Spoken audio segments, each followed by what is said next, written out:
sections for that information. But also in the causal determinations, it might make sense to think about if there is a better way to categorize those, to really think about, what the evidence in each of those categories. So that's it for my comments. And I can either defer to Christina now or go on and summarize Catherine's. Let's just do it in order. So we'll let Christina go next, and then we'll have you come back and summarize Catherine. Go ahead, Christina. Okay. Thank you. So I have to, of course, agree. I agree with everything that Jennifer has said. Overall, the 2020 ISA provides a very solid analysis and interpretation for the included studies. I had another question about the PICO's protocol in terms of the different outcomes. I think EPA had said that depending on the outcome, they determined to include different types of studies from different regions. So I think that's why there are some international studies that are included in this. So with regards to the causality determinations, I agree with those, and they are definitely supported by the included studies.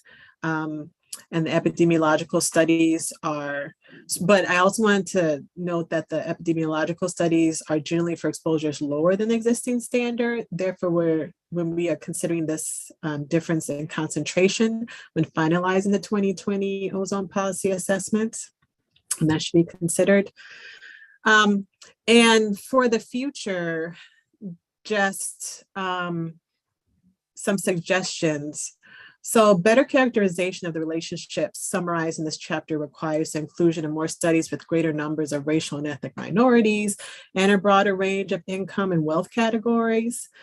And this way, there can be a more thorough assessment and inclusion of these at-risk populations, as well as some others. And two, the understanding of associations and concentration response functions. And increased research in this area is encouraged to enable better considerations, in the future. But overall, they did a very good job of analyzing, interpreting the included studies. Okay, thank you. Well, I guess it's back to Jennifer for Catherine's comments. Great. Yeah, thank you. So in terms of Catherine's comments, she thought the review and the characterization of the reproductive effects was sound. She didn't see any new notable findings that were identified for the male reproductive toxicity or for female fertility. So she agreed with those summaries and didn't see anything new coming out for that outcome. She did specifically point out that the review and characterization for the hypertensive disorders of pregnancy is still accurate based on what was in the 2020 ISA and classified as limited. And she did point out that there are 2 studies that lend further evidence to what was in the 2020 ISA, the WHO 2017 and the COW 2020 study.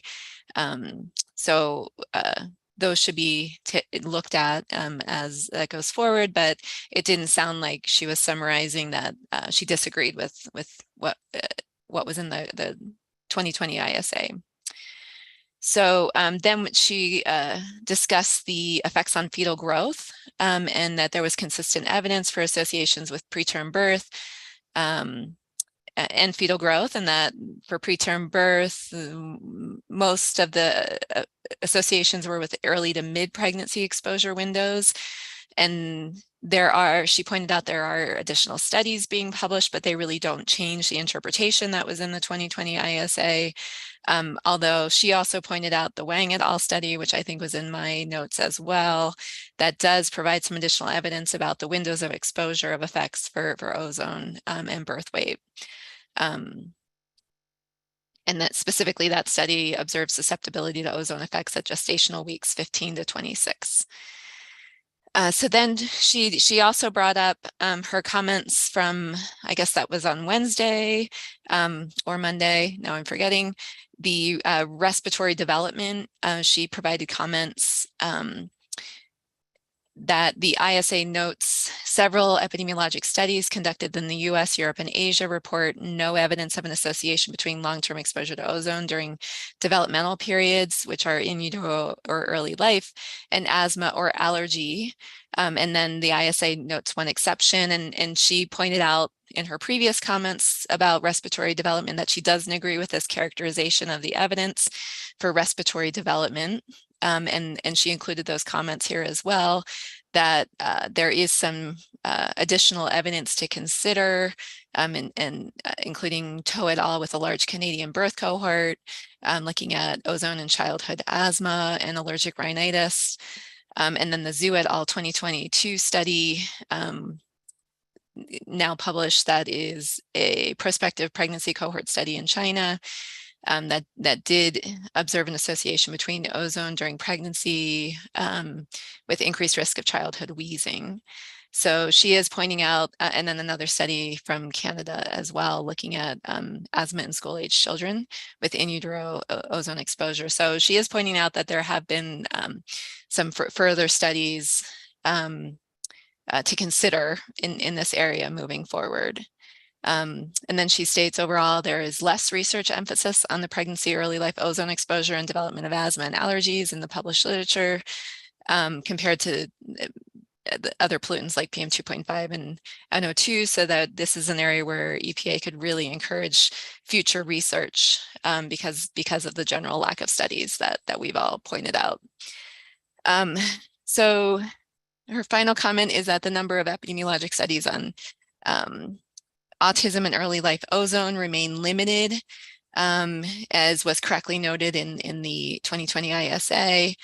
There is now a meta-analysis that identified 7 studies on this topic, with 2 of those studies identifying positive associations and 5 showing generally null effects. There was a more recent multi-site case control study, the McGuinn 2020 study, that did find evidence between ozone during pregnancy and increased risk of autism spectrum disorders. So I think that's her general summary, that she thinks the evidence is a little bit stronger for some of those sections, but generally in concurrence with the 2020 ISA. Great, thank you. So we only had 3 discussants for this topic. So I want to open it up to the full panel now, if anyone else wants to comment on this topic at all. Terry. Yeah, I'm just wondering, since it covers so many things, as Jennifer brought up, are we doing, is the ISA doing what we think sometimes, like for the cardiovascular section? Is there lumping going on? I understand development and asthma, there's lots of null evidence, but isn't there strong evidence of lung development itself? Just, the California Children's Study and maybe the UC Davis primate study. Would those things on its own be strong enough to rise above suggestive? And not lump everything together? Yeah, I think it's a really good point, Terry, and it's something that I struggled with. Obviously, it lends itself, it's kind of providing evidence that was considered for the respiratory causal determinations for long-term exposure, which are, let me just make sure I get this right, which are likely. So certainly that determination for respiratory is a stronger determination than what we see here for the developmental effects. And I think that's appropriate given that evidence. It is something that I struggled a little bit because there was such a heterogeneity of what we were looking at here, and the evidence wasn't always at the same level across the outcomes. I don't know what the answer to that is, but yeah, when you consider the, specifically the causal determination listed in the executive summary, and maybe somebody from EPA can speak more clearly to this. In the executive summary, the reproductive effects do not include these early life developmental effects. So those determinations are specifically for fertility and reproduction and the effects on pregnancy and birth outcomes, as it is on table ES1. And that is where they are suggestive for those outcomes. And then these other ones are the other endpoints for Appendix 7 are listed in the summary on page 7-1. And that's where they do list the evidence for each of these categories. But even there, with developmental periods, you are lumping together respiratory with neurodevelopment and cardiovascular. And so that's where that, I don't know if it's kind of you have to take that broader look, and it is kind of a weighting.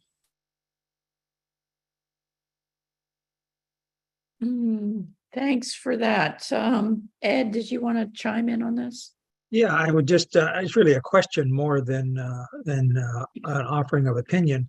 And that is, unlike many of the other sections in the document, here, rather than speaking, as Terry pointed out, about one specific organ or endpoint, there's sort of a combination, a lumping, sort of a total amalgamation of a bunch of different things. And so it seems like there's sort of a different approach in a way of arriving at some causality determination. So just my question then is toward to EPA. If anyone from EPA can give us some guidance about how they think about, the relative ranking, because as pointed out, there may be more information and a stronger sense of association on the respiratory and less so maybe on another facet.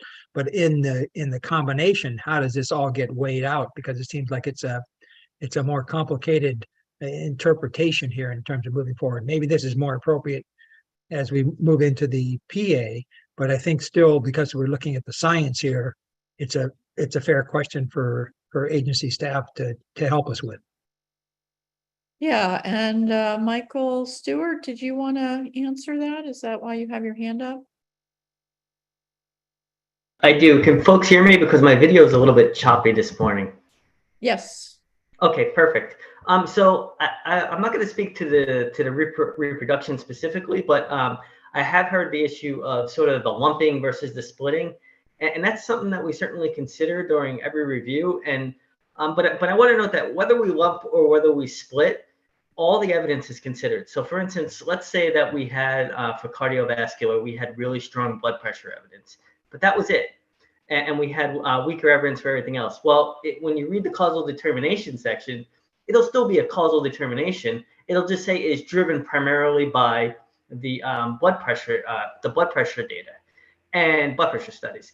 And we'll also talk about all the other endpoints that are in the cardiovascular section, but we'll just note that where the evidence was strongest and what drove that overall conclusion for a cardiovascular causal determination, or whatever that determination may be. So it's not like it's not like it to say, well, we would have had a causal determination if we had just split this endpoint off from that endpoint. That wouldn't be the case. And I hope that helps. And I can't see anybody on my video, so I don't know if anybody's shaking their heads at me or anything. Yeah, I think that's a helpful comment. Is there anyone else from EPA that wants to chime in at all here? Good morning, Tom. everyone. This is Tom Lubin. It's great to be with you all again today. I would just clarify that we do not have an overall causality determination for developmental effects. We did not make a causality determination for developmental effects as a category. We tried to be clear in the introduction to section 7.1.4 that each of the developmental endpoints contribute to the causality determination for that endpoint. So for example, respiratory development contributes to the respiratory causality determination. Cardiovascular development contributes to the cardiovascular causality determination. But we did want to recognize that development is important, and we wanted one place where we could very briefly, I know that the section is very short and very concise, but we wanted to bring everything together in one section for people who are interested in development as kind of a lumped together group. But yeah, so yeah, just kind of building on what Mike said, we don't have one developmental causality determination. I think, guidance and recommendations from the CASAC on how to approach this in future ISAs would be extremely helpful for us as we move forward and plan. But for the 2020 Ozone ISA, that is how we handled everything. All right, thank you. Any follow-up thoughts or any guidance we want to throw out now? It sounded, from what I heard, that we're struggling with that as well. I think that's what I heard Jennifer say, exactly how to do it. So James Brown. In response to Terry's question about the primate studies, I just wanted to point to table IS5, Integrated Summary, table 5, discussing the long-term respiratory effects. The studies that Terry mentioned are there included under new onset asthma. So they were included under a different causality, and they were considered, and they're specifically addressed again under new onset asthma, separated out from things like asthma hospital admissions and other endpoints that are specifically listed in that table. Thank you. All right, thanks for that comment.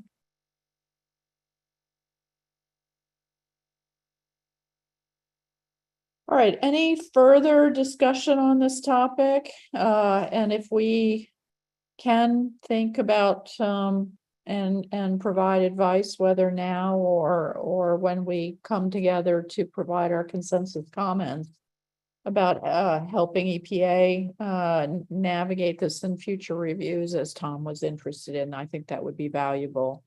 Terry.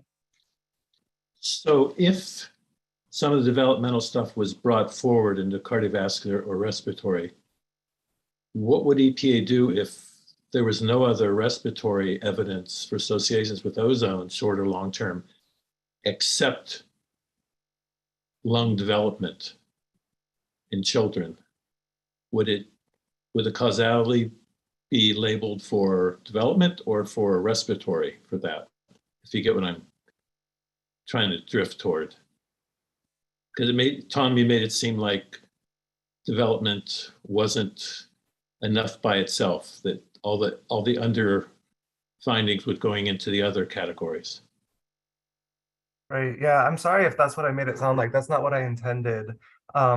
If there was overwhelming evidence for lung development and we could rule out chance bias and confounding, and we applied our framework and the evidence was consistent and coherent, and we saw nothing else, then we could still say that respiratory effects were causal or likely to be causal based on lung development alone.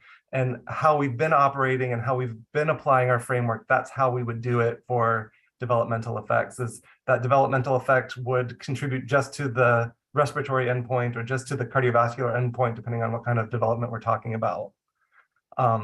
Again, that's how we have been operating. If you have suggestions for ways to improve that or changes to that in the future, I think we would all be really welcome to those suggestions.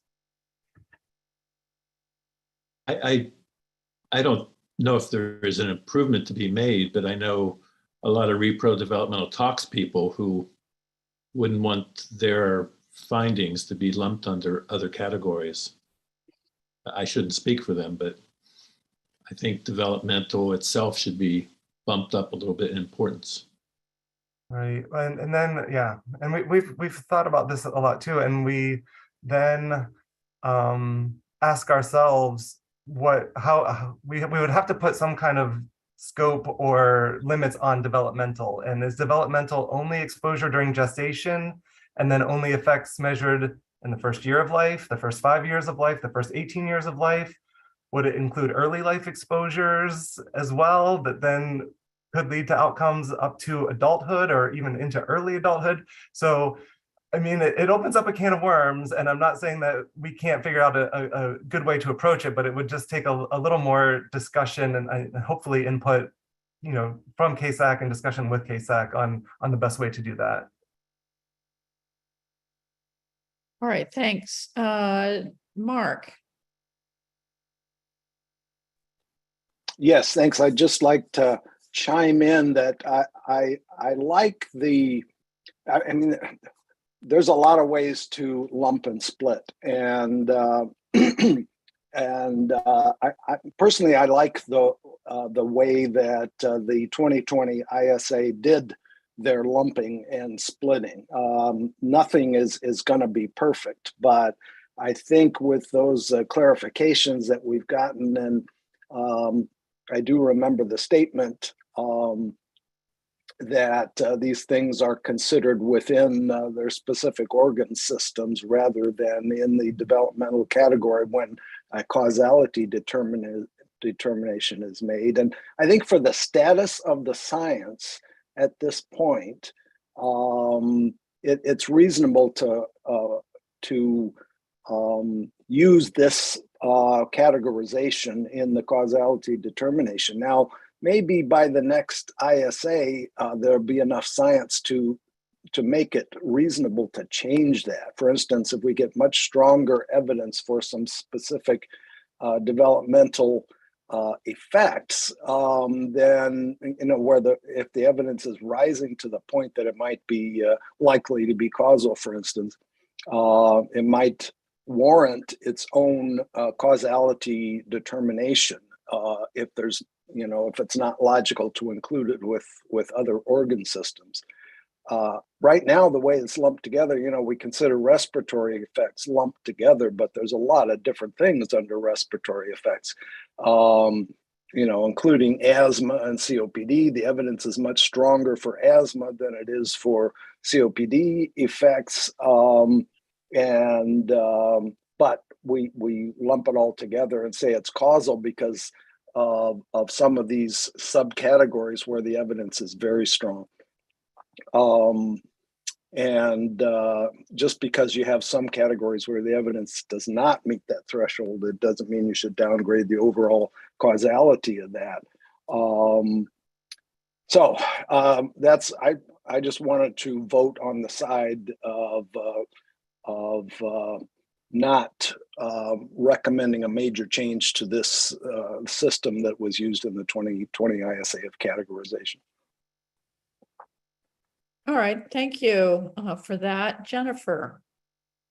Yeah, thank you. I just wanted to clarify to make sure my comments were clear that I was speaking more in the future than for, I wasn't recommending any change in the structure of the 2020 ISA, because I in thinking about, if you ask yourself the question, was anything lost by this categorization or this organization of the structure? I don't think that was the case, that anything was lost in terms of evidence being stronger than what the overall determination would have been, because I do think some of the strongest evidence was for that respiratory development. But, I did think that played a pretty strong role when we talked about the long-term ozone respiratory effects, when we talked quite a bit about development and mortality being, the drivers of that determination. And I think some of us were, tending more towards the causal, and some were likely, but we weren't far apart in that overall assessment of those categories. So I didn't think anything substantial was lost there. And otherwise, I think the other evidence, probably across the board would fall into the suggestive, especially under, what was reviewed in the 2020 ISA. I do think it's worth taking a look at the evidence for some of these categories, like birth outcomes and like the respiratory development in the next round, because they might be even stronger and might merit a different structure. But again, as Mark was hinting, it could be that we can't think of anything better, because it is clear, the sections are clear about where the evidence is considered. It wasn't that they didn't state it, it was clear. But it just struck me that perhaps we could think about a new structure, but perhaps the decision, the conclusion there would be, we can't find a better solution at this point. All right, thanks for that. Ed. Yeah, so I just want to respond to a comment that Tom Lubin suggested in terms of thinking about this and developmental effects. I think that this is potentially problematic, actually, I think, if you start to think about this in terms of life stage, because of the differential timeframes for organ development. And so, for example, I think it makes sense as what the agency has done in the 2020 IC, I think makes a lot of sense in terms of the lumping, I guess, because, for example, if one were to think about respiratory development, in terms of development of the lungs, you might get a couple of decades in which you'd sort of consider this as an active area. The brain might go 3 decades. The other organ systems might be, much different. And so, if you're starting to trying to discreetly understand this in the context of life stages, you're already going to be all over the first several decades of life stages, and so I think that's a sort of a messy road to go down. So I do think that it is challenging, but I think the umbrella of developmental effects and then the designation in the respective organs probably makes it a little clearer path to move forward.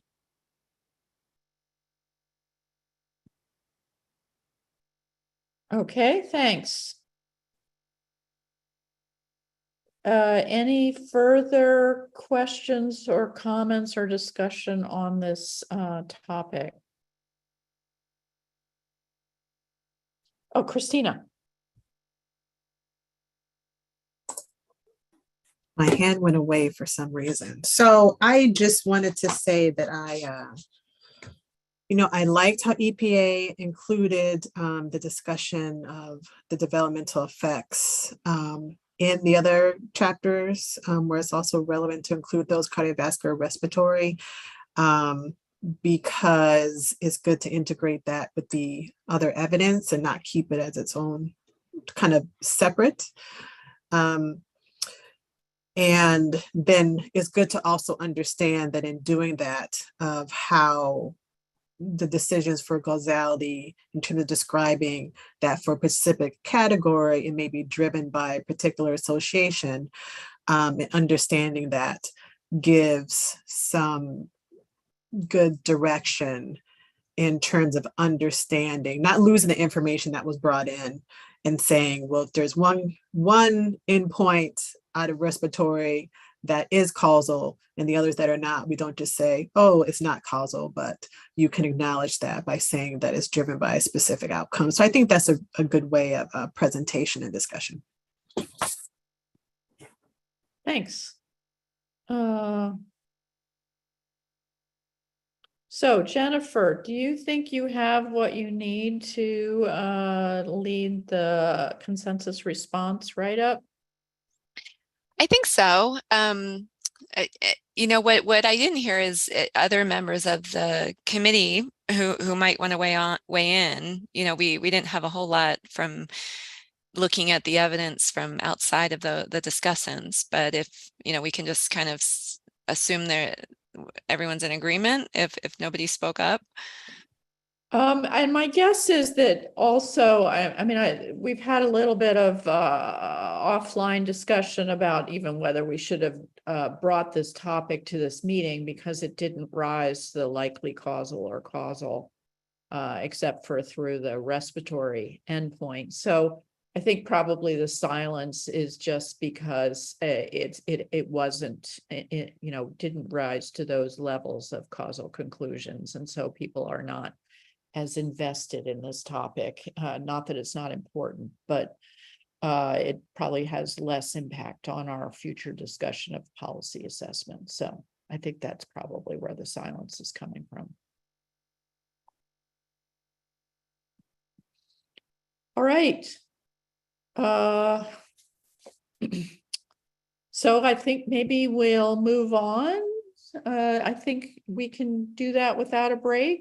Is that okay with everybody? So the next topic is at-risk communities, and the lead discussants are Christina Fuller, Catherine Carr, who will be summarized by Christina, and Jeremy Sarnat. So you want to go ahead, Christina?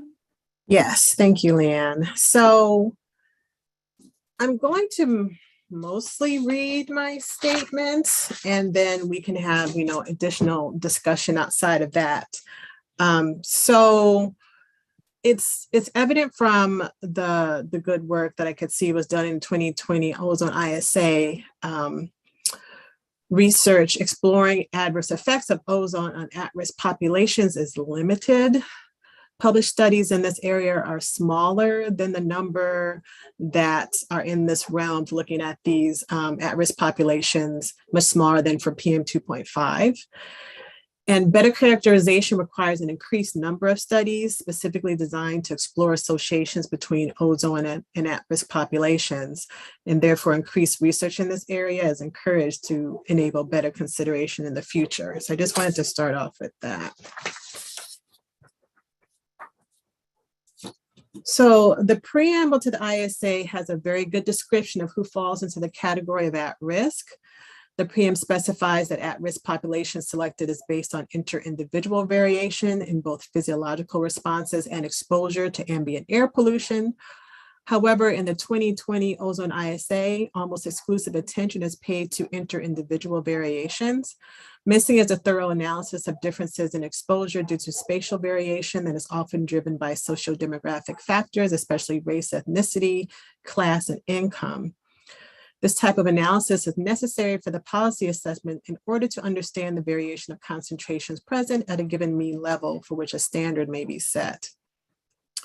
In future ISAs, I suggest that the analysis of populations that are at risk be spread over the entirety of the ISA as relevant outcomes are discussed.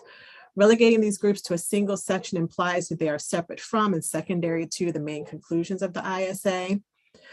This ISA does a very good job of evaluating the at-risk populations of children and older adults in other sections. However, the others are fairly absent. The purpose of the NAAQS process is to protect public health for the general population and sensitive subpopulations, so equal attention should be given to both. The ISA includes discussion of only those at-risk communities for which there is new data.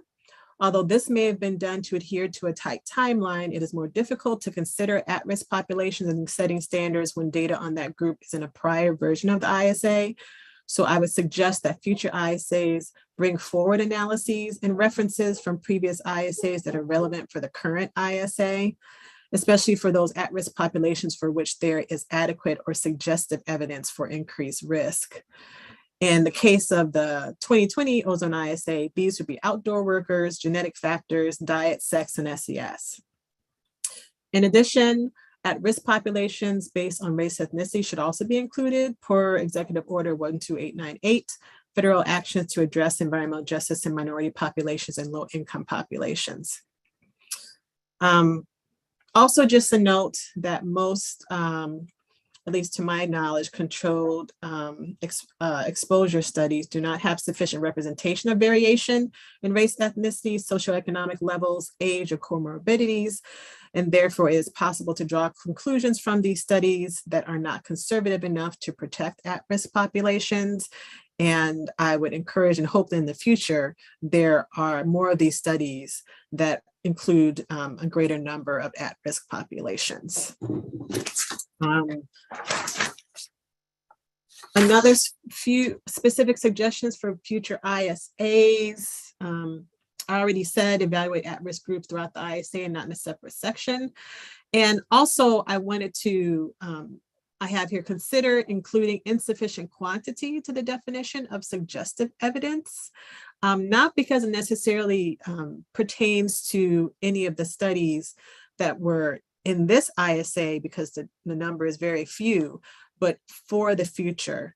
And I'm interested to hear more from EPA about that possibility. Thank you. Could you clarify a little bit what you mean by insufficient quantity? Oh, yes. So I'd have to look for the causal determination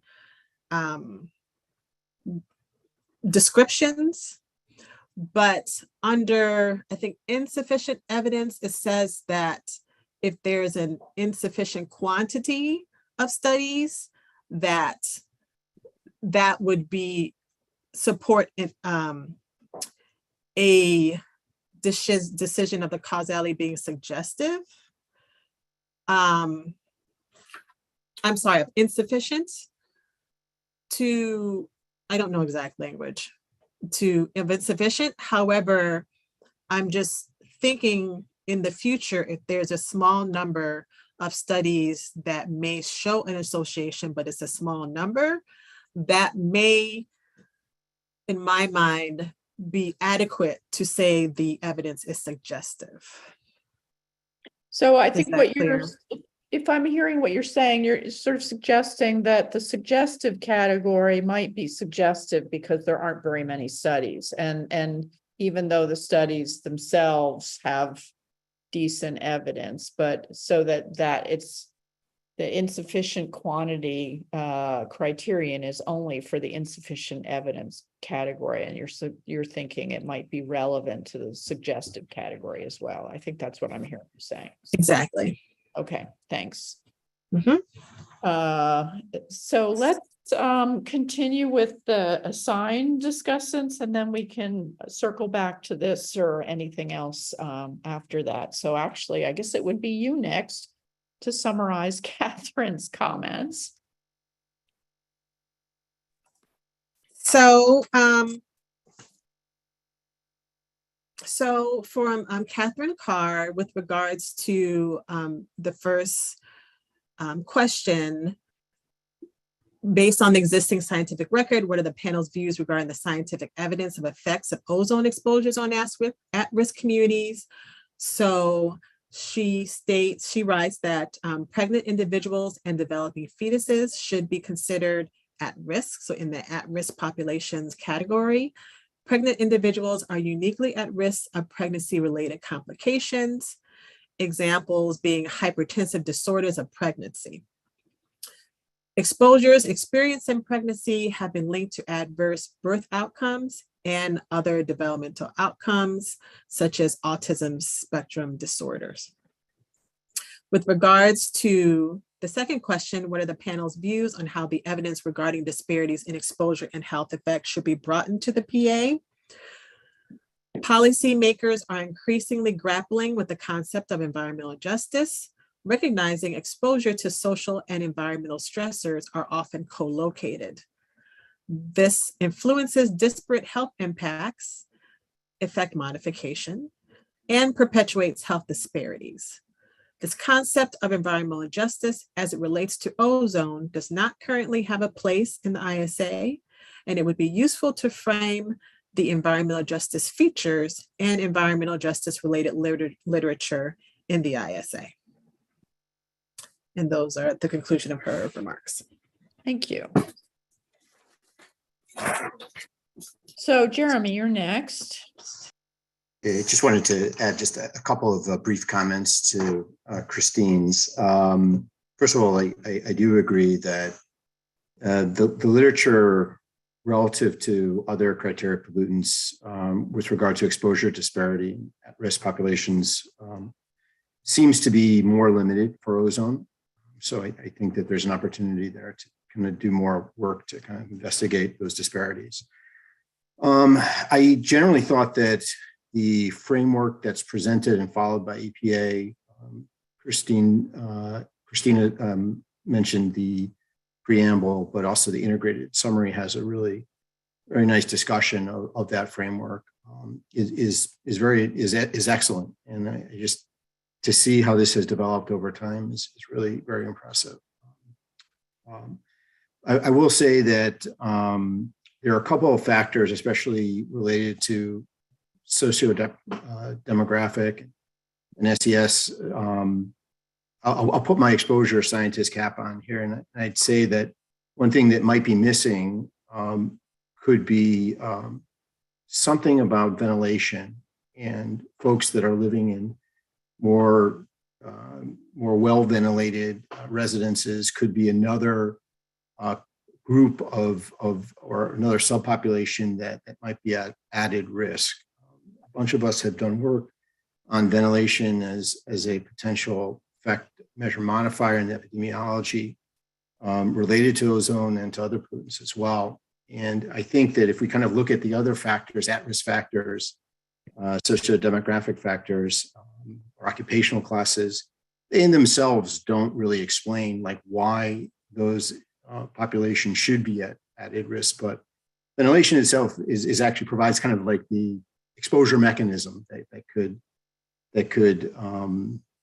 explain, you know, that added risk. So I would like to see kind of something related to folks living in well-ventilated homes, maybe constituting another class of individuals who might be at added risk. And I think that if you kind of look at how this topic and ventilation as a modifier, as an exposure factor that could explain exposure to ozone, how it's dealt with in the ISA, specifically in Chapter 2, it's pretty thorough, and EPA did a really good job on that. It's very convincing. So there's like a slight dissonance there that, you know, that doesn't come up as really the factor that confers the risk in some of the other at-risk populations that are listed in this framework here. And that's really all I had to say about this topic, this question. All right, thank you. I'll open it up to the panel. Any further discussion, comments on this topic? Also invite if anybody at EPA wanted, before we get there, we'll hear from the people on the panel. Ed first. Thank you. I think with respect to the second, I guess the part B question on how the evidence could be used or brought into the policy assessment, I think it's a little bit of a challenge in some regards, and this sort of underscores what Christina had to say about, you know, at-risk populations and geographical locations. I think in the context of ozone, where you have this photochemistry that is quenched by proximity to busy roadways, for example, NOx emissions, the at-risk communities who may be living for a variety of reasons by busy roadways may actually be getting lower ozone, and looked at, in that sense, on the face of it, may look like ozone is doing them some good because the levels are lower, and so I think that as we think about how we apply this, there's certainly a number of factors that increase the level of risk and for which they ought to be considered. But I think the photochemistry here also sort of creates a little bit of a hiccup in terms of how we apply it. Thank you. Mark. Yes, thank you. Just I appreciate the excellent comments for those that have reviewed this section. I did want to comment on Christina's mention of quantity of evidence in terms of how it's treated in the causality framework. So I just looked back here at the preface of the ISA, which lists that format, and I like the way it is currently. And let me just read the language. So the causality framework currently under inadequate to infer a causal relationship, and this is for the health effects, not ecological and welfare. Evidence is inadequate to determine that a causal relationship exists with relevant pollutant exposures. And then it goes on to say available studies are of insufficient quantity, quality, consistency, or statistical power. So it treats it there. And then under suggestive of, but not sufficient to infer, it talks about it's suggestive with relevant, suggestive of a causal relationship with relevant pollutant exposures, but is limited. So it doesn't specify quantity. It just says the evidence is limited and chance, confounding, and other biases cannot be ruled out. And then it gives a couple of examples where if you have a relatively large body of evidence, you need to have at least one or two studies that are very strong within that large body of evidence. When it's relatively small, you need at least one high quality epi study. So they give some real specifics about how, what kind of criteria in the body of evidence would lead to suggestive. And it certainly, I think, adequately deals with study quantity. To go beyond that and specify, then you start having to think about, well, how many studies is enough? And that depends on the quantity of the studies and the subject matter and all kinds of other things. So I'm hesitant to suggest any changes to the causality framework. I would also mention that I think this is this whole framework is being considered again by the National Academy of Sciences by a committee that's working on this after a suggestion in the previous ozone review, or maybe it was the PM review. Thanks. Yeah, thanks. That was, I think that report is due out anytime now this fall, so we should see that fairly soon. And I think that was spurred by the work of the previous CASAC, which Mark served on. Jeremy. I'm just going to gently push back on the ozone quenching near the roadways issue, only because I think it's kind of important to keep in mind that ozone photochemistry near highways is so complex, and actually, NOx trends are actually in themselves complex and changing rapidly, so that we have kind of a dynamic trends that are occurring. And if we kind of even look on micro level, we see like really pretty extreme differences in the ozone formation regimes that are occurring adjacent to highways. So I think that the argument that Ed is making is compelling, and it's certainly worth thinking about. However, there's a lot of uncertainty with that argument, I think, and certainly we need to kind of investigate that a bit more. So yeah, it's an interesting point, but I'm not completely sold that universally, ozone is quenched near the highways, and folks living near the highways therefore may be exposed to less ozone, but the observational evidence might underestimate true risk. So that's what I wanted to say. Thank you. Any other comments? Including if there's anyone from EPA that wants to weigh in?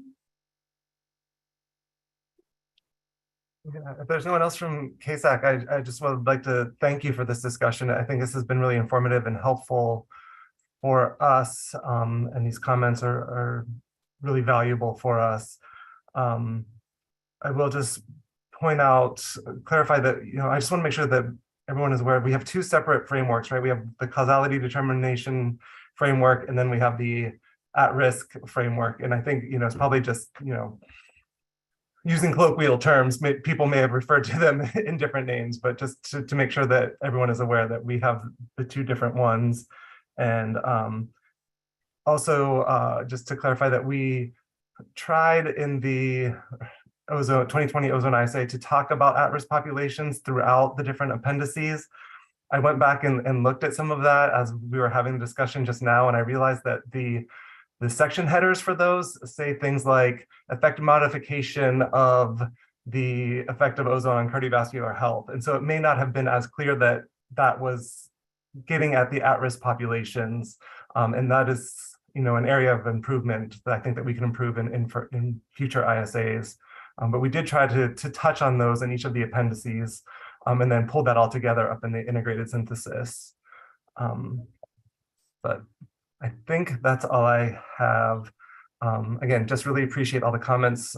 We've been working on developing the at-risk framework and applying it to the ISAs for a number of years now. And, I think your comments will help us keep refining it as we move forward.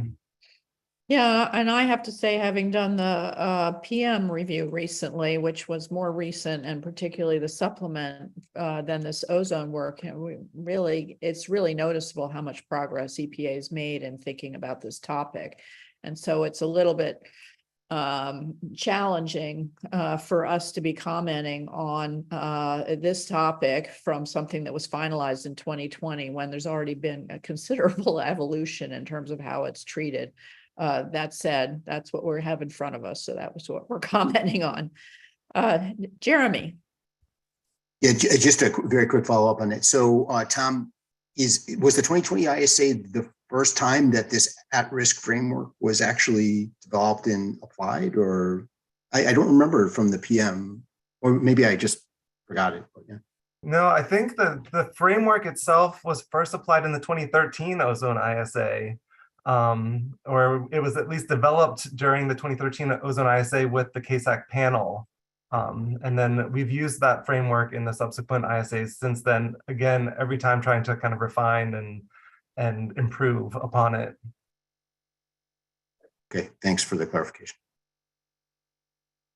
Christina. Okay, so I want to thank you, Tom, for that clarification in terms of what's in table IS9 is regarding the characterization of evidence for factors potentially increasing the risk as different from the actual causality determination. So I just want to thank you for that clarification. So what I was proposing is to include that in this table of suggestive evidence, as opposed to the causality determination that Mark had read in the preface. Yeah, that's what I assumed, but I just wanted to make sure. Thank you.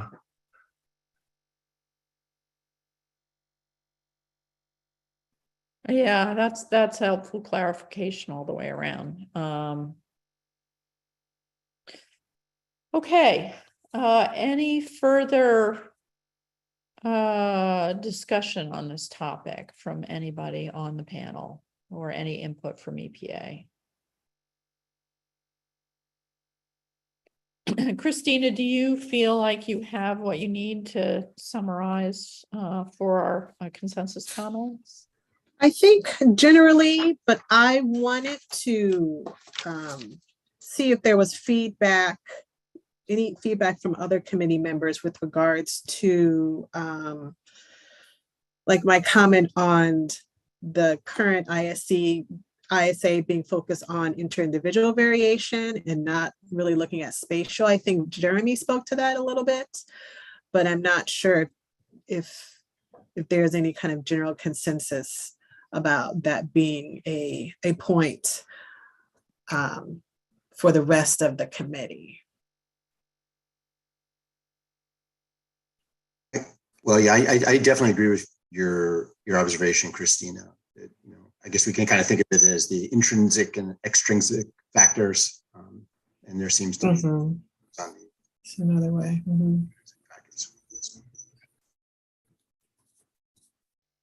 That may be all we're going to get today, since many people may not have dug into this topic as thoughtfully as the three of you will have, and Catherine here to weigh in. We will have an opportunity again, all of us, to decide whether we agree on what's drafted in the consensus comments. So that's another opportunity in the future here to make sure that the panel is on board with your perspective. But I think so far that perspective holds, and so don't need to be concerned about the fact that you haven't had a lot of comments on it. Okay, thank you. All right. It seems to me that we've closed out this topic as well, and we have one remaining topic. given we've been in the meeting for about an hour, I think we'll take a 10-minute break. I also want to tee up the next discussion, and then that I assume will be followed by the public clarifying comments as well. Immediately after, there's no specific time for that, so I expect we'll get to that as soon as we're done with the last topic on our agenda. So as everybody I'm sure remembers, we already did a preliminary discussion of this topic on Monday. And what I'll do in circling back, I know Jim Boylan updated his comments and had an additional point to make, and then we'll see if anyone else from the assigned discussants wants to update their comments. And we'll also hear from Jason West, who wasn't ready to share on Monday. So we'll do all of that, and then we'll open it up to discussion. So just to tee up for what we're going to do after the break. So my clock says 4 minutes after the hour. So we'll come back at 14 minutes after the hour.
All right.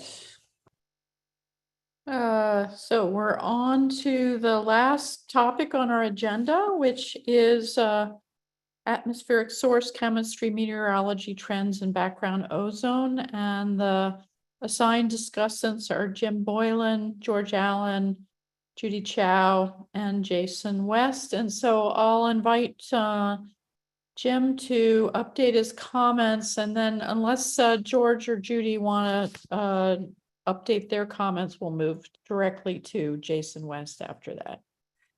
So go ahead, Jim. All right, thanks, Leanne. Yeah, so on Monday, I talked about emissions and ambient measurements. I also talked about wildfires and exceptional events. So I will not talk about those today, but I did want to spend a little bit of time talking about background. So the US background ozone is defined as ambient ozone that would be present at ground level within the US in the absence of all US anthropogenic ozone precursor emissions. The existing literature on USB trends has focused mainly on monthly or seasonal means. However, USB on days with high ozone concentrations are the most relevant for the policy assessments. Figure 1-14 contains the fourth highest maximum daily 8-hour average USB ozone concentrations from the AM3 and the GeoSCAM models. Many USB values in the Western US are between 55 to 65 ppb. Figure 1-15 compares modeled fourth highest maximum daily 8-hour average USB ozone concentrations with modeled and measured fourth highest maximum daily 8-hour average ozone concentrations for monitors in the Southeast and the mountains and the plain regions. In the mountains and the plains region, the fourth highest maximum daily 8-hour average USB ozone concentrations were only slightly less than the fourth highest maximum daily 8-hour average total ozone concentrations, with some USB values just under the current level of the ozone NACs. For example, 64 ppb in 2011 and 66 ppb in 2012. And then part B of the question talked about how it should be carried forward to the policy assessment. So I just want to say the treatment of exceptional events and high USB ozone concentrations in the Western US should be discussed further in the draft ozone policy assessment. And that was the end of my comments, but I did have a question, and it's something I just realized, and I don't know if EPA would be able to answer this, but in figure 14, it's just 1-14, the caption talks about North American background, NAB, but when it talks about the figure in the text, it talks about USB, United States background. And I'm assuming that they're different, but I'm also assuming that the NAB would be greater than the USB, since the USB would contain anthropogenic emissions from Canada and Mexico. So I don't know if EPA would be able to give a clarification on the difference between NAB and USB, and actually what in fact is actually being shown in figure 1-14. Someone from EPA want to answer that now, or we could defer till open discussion if I don't see anybody. Looks like Steve McDowell's ready. Yeah, I can do it now. 114, that's the figure of the modeled results. AM3 and GeoSCAM. Yes, that's correct. Okay, so that, yeah, that's North American background. So it does not exclude Canadian or Mexican emissions. But it does exclude. So it does exclude anthropogenic Canadian and Mexican emissions. Is that correct? The US background does exclude Mexican and Canadian. North American background excludes emissions from outside of North America. Okay, so it wouldn't. Anthropogenic emissions. Okay, so North American background excludes Canadian and Mexican anthropogenic emissions, but US background would include Canadian and Mexican anthropogenic emissions. Is that correct?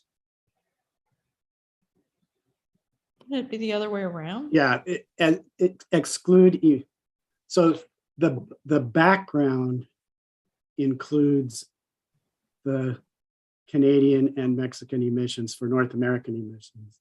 So the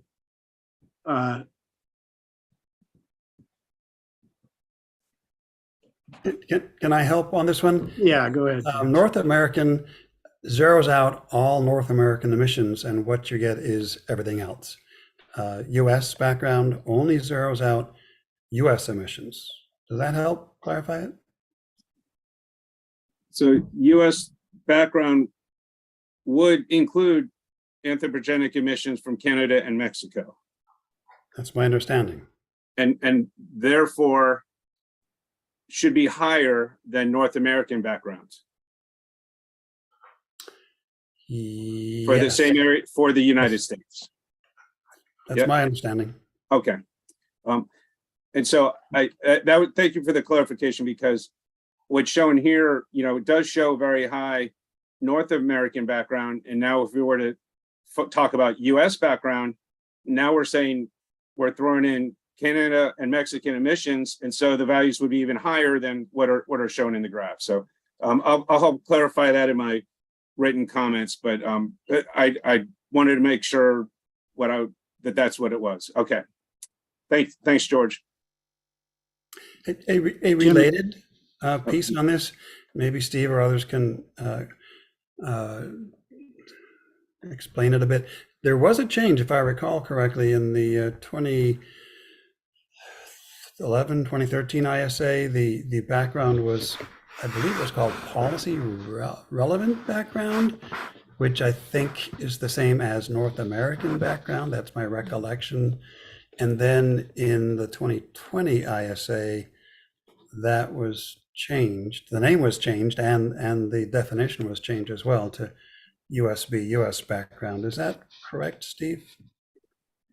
Yeah, I think policy relevant background was equivalent to North American background, but I'm not absolutely sure. That goes back before my time. Okay, so there is a bit of a history on this. Yeah. And it has changed. And there is in the very beginning of section 1.8, there is a section on definitions of background. So that could also be helpful. There's 4 or 5 definitions included. North American background is one of them. Okay, thank you. So James Brown, did you want to continue to clarify? I just wanted to speak to what we had in the 2013 ISA, and that was that the policy relevant background, we called it PRB, was ozone concentrations that would exist in the absence of anthropogenic emissions from the US, Canada, and Mexico.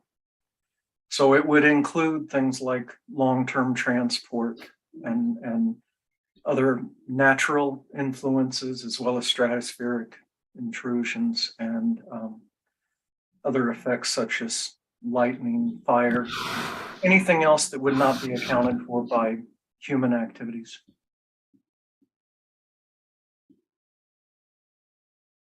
All right, thank you. So I think we're ready to move on to Jason West, and then I'll make sure to circle back to George and Judy in case they have additional comments on this. So go ahead, Jason. Sounds good.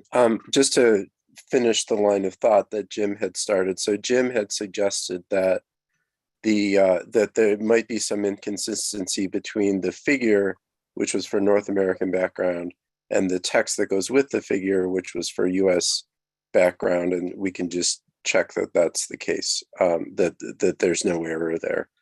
I just didn't want that to be dropped. Overall, I didn't say this the other day talking about climate, but I'll reiterate what many people have said this week, that the EPA has a hard job to do to summarize a lot of science, and there's always bits of science that might go beyond what EPA thinks should be included. But you know, in the science that's presented, they did it very clearly here, and I appreciate the work that they put in to do that. I don't have a lot to say about this Appendix 1, but there is a few areas of new science that I'll point out. So in discussing the USB, the document Appendix 1 starts to talk about a downturn in emissions from China and suggesting that that's responsible for a decrease in this US background. I think if you look at the recent literature that's come out over the past few years, there's been a lot of emphasis on what's happened, especially in China, but perhaps elsewhere in East Asia as well. China now has 1,000 ozone monitors operating that came online really very recently. So starting in 2013. So there's now a lot of studies that explore this decrease of ozone concentration over China itself. There's also satellite observations of NO2 and other things that tell what seems to be a pretty consistent story that emissions from China are going down, and that should be having an influence to decrease this US background. So were they to redo this today, they would find more supportive evidence for that decreasing US background driven by decreasing emissions from China. Another area where there's been a lot of research has been in wildfires. Certainly wildfires have exploded, you could say, in the past few years in the American West. And it's clear that they have very important influences on both ozone and PM. There's also been a lot of attention to what's happening in the chemistry within plumes. For PM, it's it's clear that wildfires elevate PM by quite a lot. For ozone, it's a bit of a mixed bag because you get both the precursors from the fires, but also there can be within the plume, because of clouds and because of particulate matter, a decrease of sunlight to drive ozone chemistry. But in most cases, we expect that ozone is going to be elevated by wildfires. Anyways, there's been quite a lot more attention to this wildfire chemistry that happens within the plume, as well as to the mixture of wildfire plumes with urban air pollution, and what that mixture does to ozone air pollution. So that's an area where we know a good bit more, but again, I don't think it changes the conclusions that were reached here. I'll just end by making one point, which is EPA reviewed models, it reviewed satellite observations, it reviewed ground observations. And one of the areas that EPA might think about including in future versions of this ISA would be data fusion studies that take these different sources of information and try to fill in the gaps between monitors, you might say, to estimate what people are breathing in between those monitors. We have now an increased interest in what different racial, ethnic, and socioeconomic groups are exposed to. And these data fusion studies using different methods, including machine learning, can be really important to understand what these different groups are exposed to. Lastly, on that point, EPA, likes to use these summary statistics that, that conclude that ozone has decreased by X% over so many years, and that's shown in the summary figures they show. I think what's shown in those is a simple average of many different monitors. And I've never really been quite comfortable with that because, I think it's a fine thing to present, but I don't quite know what it means. So the monitors themselves are not spatially uniform over the United States. They're more concentrated in cities. So it might be, that, because of the locations of those monitors, we might be getting a representation of what you might call population weighted averages. I'll just make the point that through these data fusion exercises, we can understand better what people are exposed to across the whole country, which would then give EPA an ability to focus on metrics that to me would be more clearly meaningful. And those metrics would include a spatial average over the United States or a population weighted average concentration if we're interested in health. So those are just directions that EPA could imagine going in future ISAs having to do with ozone, or for that matter, other pollutants. And I'll end my comments there. Thanks. Thanks. And I see Howard Neufeld has his hand up, so I'll turn it over to you next. Thanks, Leanne. Jason, and I seem to recall seeing some graphics from the EPA, and I don't have them right at hand right now, but showing the breakdown of the ozone trends by region throughout the country, where they would have graphs and then arrows going up or down, indicating in that region if the trend was up or down or non-existent. So maybe those are available, and maybe, that data is there. I just was curious. I don't know the answer, and someone from EPA could comment, but they could be just taking the simple average of monitors that exist within each region without, trying to account for the fact that different monitors have essentially different areas over which they're important. So if we were to do a weighted spatial average, some monitors would be weighted more heavily than others. So I'll just make that point.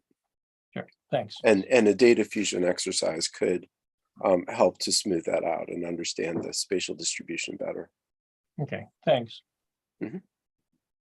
I think Steve McDowell, did you want to comment? Yeah, just a quick confirmation that Jason's right. There, we have figure 110 that shows the regional average of the monitors, but it's the same as what he said for the national, the national scale. They're not weighted.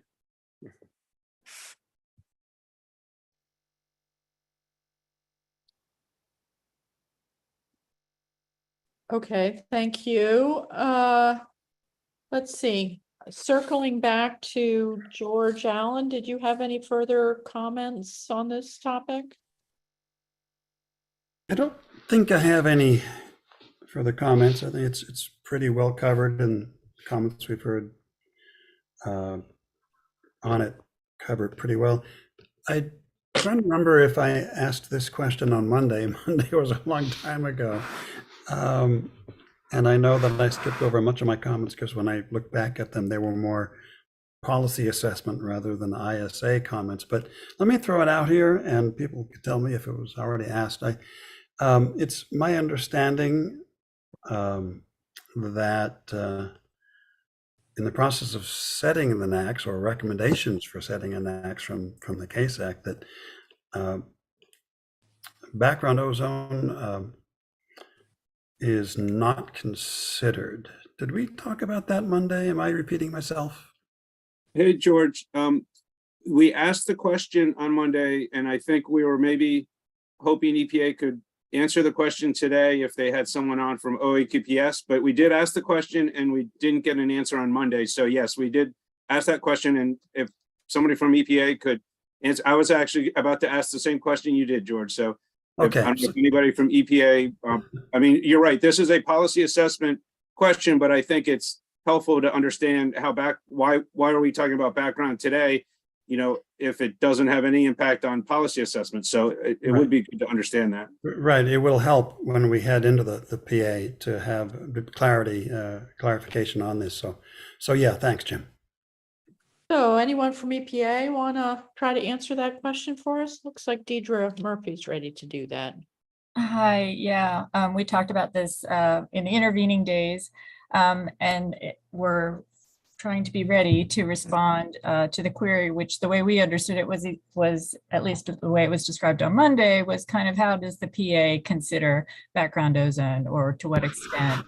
And I'll kind of respond in two parts because there are two aspects to it. First, to note that the Clean Air Act references this by indicating that the advisory committee, which is now CASAC, is to advise the administrator on the relative contribution to air pollution of natural versus anthropogenic activity. And so consequently, in ozone reviews, we include this topic area both in the ISA and also in the PA, both of which CASAC reviews, and therefore that facilitates their consideration of that issue. And I'd additionally note that the PA consideration of the evidence in reviewing the standards themselves does not really consider what the source of the ozone is. It considers the effects of the ozone in ambient air, and that's the focus there. Oh, that's very helpful. Thank you. So I guess the question is, in theory, the NACs could be set below US background. That is allowable. Is the answer yes? So I'll say just a couple of things, and we also, I believe, have our Office of General Counsel on the line.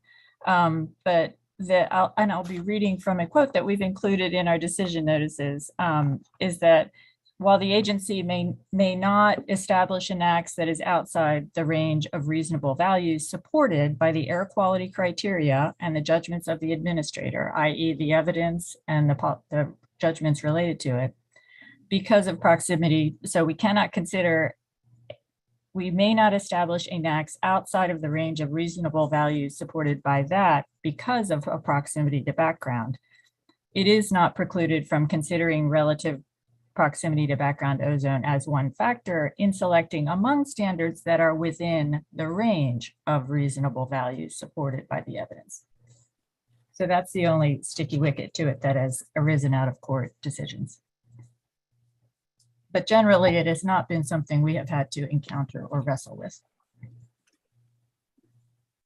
Yeah, well, I think what I'm seeing in the ISA is, as ozone values get lower, I mean, the background values are very close to the current standard. So it might, if the standard was lowered, it might be something that comes into play. So, but I guess we'll save that for the next deliberations. And a sidebar on that one, potentially implementation could address some of those kinds of issues. George, you're right. I mean, in the past implementation, there is an allowance for international impacts. I don't think there's an allowance for like biogenic impacts, but you're right. There are some implementation pathways to help out. Yeah, and of course, CASAC does not, at least as I understand it, does not advise on implementation, although there is that piece in there about, adverse effects of implementation. So that gets a little squishy. Okay, let's see. Mark, you had your hand up next. Yes, thank you. I just wanted to say, I not being a lawyer, I didn't understand the rather convoluted explanation of how the EPA handles background in the decision making. But my understanding from this whole sequence of conversations, and correct me if I'm wrong, is that we're looking at the ISA looks at the background, but in terms of our advice regarding setting of a NAAQS, with regard to the primary standard, we are looking at health effects that happen at specific concentrations, regardless of what the background levels are. And then it's up to EPA and the administrator to use judgment in actually establishing the NAAQS. But what I hear is we should not be adjusting what level we think health effects occur based on what the background is or what's possible to achieve.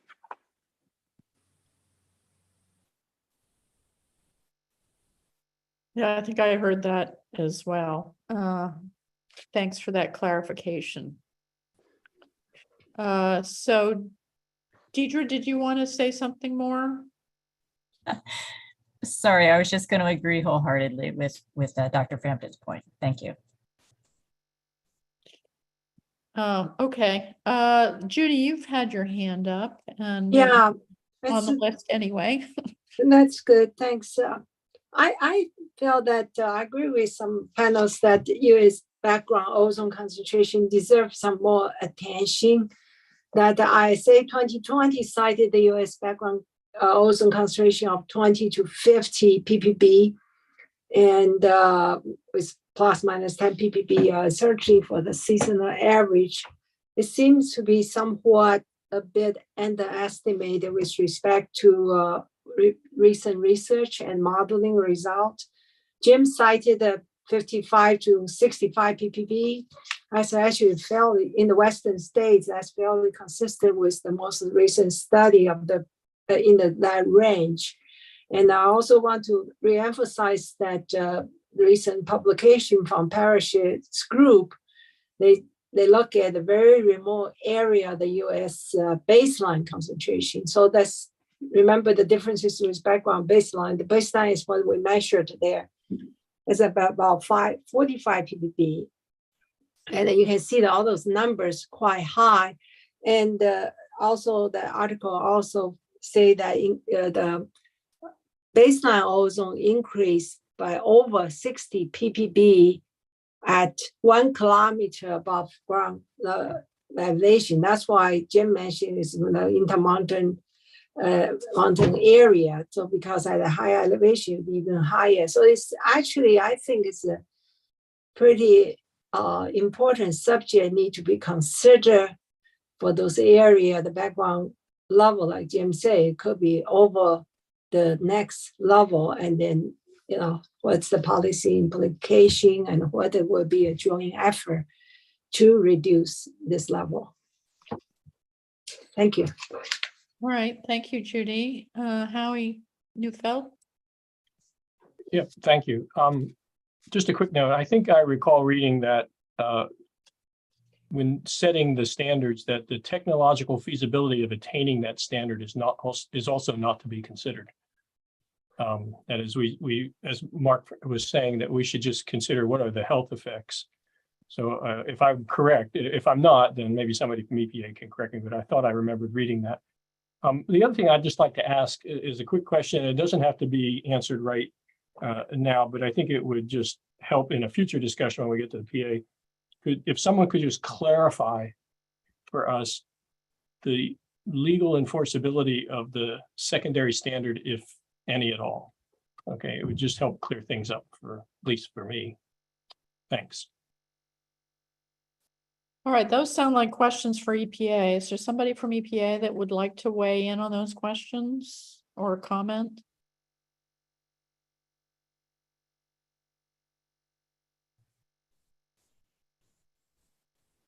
I'm sorry, Leanne. I think if Melina Williams is on, she's our counsel from Office of General Counsel with regard to the secondary standard.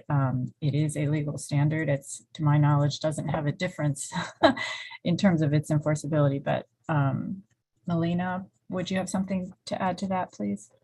I think I was puzzling a bit over the question. So yeah. I think I mean, it would be a legal standard. I'm not exactly sure why it would be differently enforceable. So I don't know if there's further clarification, and we could go back and think about it more if there's more to add to why it would be different. But otherwise, maybe we should just return to that when we're talking about the PA. It doesn't seem directly relevant.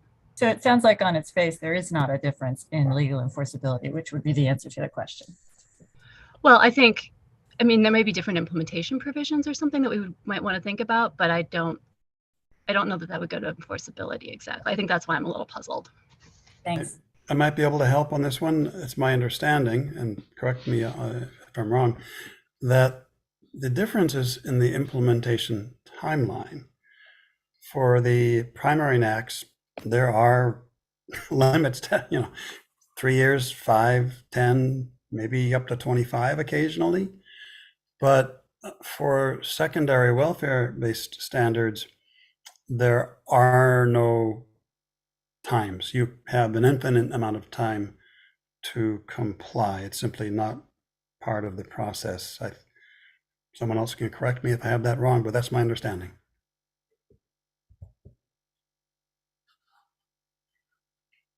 And that's a big difference. I mean, it essentially means it's there, but it's not really enforced, I think, is the way I take it.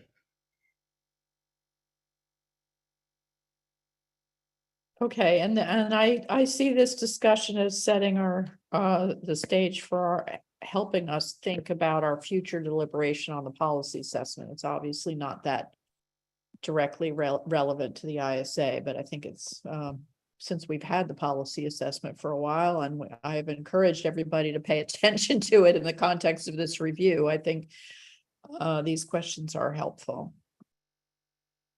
So I don't see any more hands up, and I had a question I wanted to ask for EPA folks. In Appendix 1, can you point to where exceptional events were excluded in any of the summary data?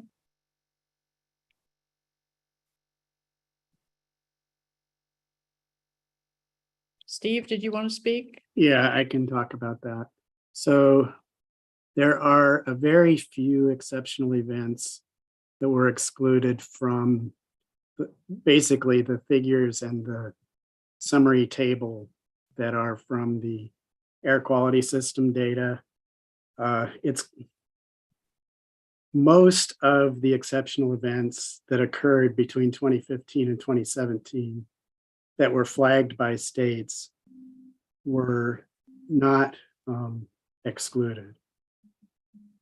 There were, if the exceptional events were concurred with by the region, so if they were flagged by the states, they were not excluded. If they were concurred with by the region, then they would be excluded. And there were probably 3 events, maybe 5 that were total that were excluded. Concurrence requires that the exclusion bring an area into attainment, or a regulatory action is affected by the event, like attainment designation. And that was going on between 2015 and 2017 for the 2015 Ozone ISA. So there were a small number of exceptional events that are included from basically all of the graphs and tables that we have in there that were based on the air quality system data. Well, that's helpful to know, because clearly that the summary statistics, if there were more than 3 to 5, I mean, I suppose it could still impact things depending on how exceptional they were, but if the number's that small, it's presumably not that misleading. Yeah, the bottom line is there's a lot more exceptional events than there were excluded. And just to add to that, that was not the case for the PA, which you have as the most recent data for this, because the when the data was pulled for the ISA, some of the concurrences had already occurred. That was not the case for the PA. So are you saying there weren't exclusions in the PA, or exactly? That's my understanding. I mean, to get a definitive answer for that, you should ask Air Quality Assessment Division. But I think, for my understanding from talking with them was that they pulled the data earlier in the process for the PA, so that those regional concurrences had not occurred yet for the fires that occurred in 2018 and 2020. Yeah, Steve Dutton, you wanted to speak. Yeah, thank you. I would just add, and thanks, Steve, for that description of what's in the ISA. I think it's the data that we pull is dynamic as these exceptional event requests come in and as decisions are made on them in terms of forming the design values. So that's definitely something that I think is an important point that we are going to take into consideration, because I think this is what the CASAC has raised here is an important consideration for future ISAs and future other reviews as well. I think the bottom line is the exceptional events did not have a lot of impact, as Steve mentioned, on the air quality data in this ISA, but that's not to say that it wouldn't be in future or for other pollutants. So it's certainly something we are exploring more. And I know we do have a few people from OAR on the phone. I'd invite them to add any clarification, but I think that kind of hopefully gets an answer to you. Thank you. Give OAR a minute to see if they want to respond. And I just want to say that, as somebody who thinks about data a lot, I think it's really important that be documented and very clear in future ISAs. So I appreciate that you're thinking about that. And if there's more than a couple, or if they have an impact, I think that should be made clear so people can see the evidence with and without those exceptional events excluded, so that we really understand what's going on with that, because the scientific implications are important and distinct from the policy decision to exclude something. And so as scientists, we need to see all of it, not just something that's truncated based on policy. So not seeing anybody else from EPA looking to chime in, I'll invite Mark to speak. Thank you. Just a question out of my ignorance, if you will, is the background, either the North American or US background level, does that include wildfires or other supposedly non-human exceptional events? It does not exclude natural events, lightning, wildfires. Those should be included, I think. Right, Steve? Yeah, wildfires are included as a part of US background. I'm not sure what you mean by what you said, what your other term was. Well, no, that's the answer to the question that I had. And so it gets back of some of our previous discussions about how much or whether wildfires should be considered anthropogenic. So the answer is they are not considered anthropogenic. They are considered natural occurrences, and therefore part of background, and maybe part of what's elevating that background. Be interesting to know what contribution wildfires has to the background concentration in the West.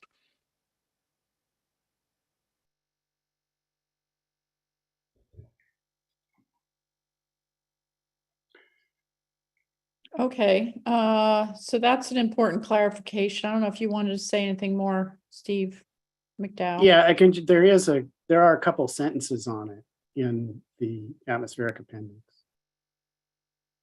So there is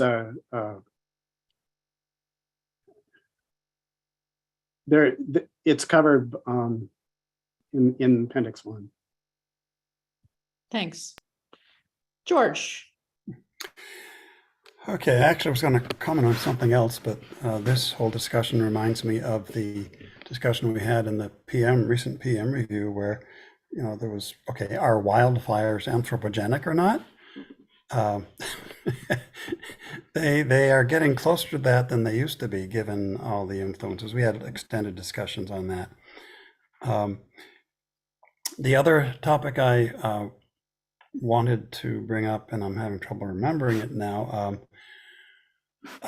Let's see, it was, I'm sorry, it slipped my mind, but it was a future consideration. I'll get back to you. It'll pop up. I'm sorry. No problem. Ed. Well, since George raises the question and we want to sort of try to draw power and strength from other collegial interactions, what was the PM panel's decision about whether wildfires should be considered as anthropogenic or not? Well, I think overall that our scientific advice is that wildfires are definitely becoming much more anthropogenic. I think that solving this, there's a lot which my understanding is complicated in terms of thinking about them as exceptional events. And that was a lot of our discussion was related to that topic, and probably some people who are more expert in this area could summarize things a little bit better than I have, but we certainly thought a lot about the fact that we're headed into a new world where wildfires are much more routine and not exceptional. So did you want to speak to that, George? Oh, that, and I remembered what I was going to say earlier. Yeah, our decision was that, or in the letter it said, you know, this needs to be considered more. I don't think we came down hard on yes or no, but we said, you know, think about this next time, if I recall correctly, Leanne. It's in the letter, in the final. Yeah, that's what I remember too. It was basically just that this is important. Yeah. And you can't just dismiss it like as something that can be excluded.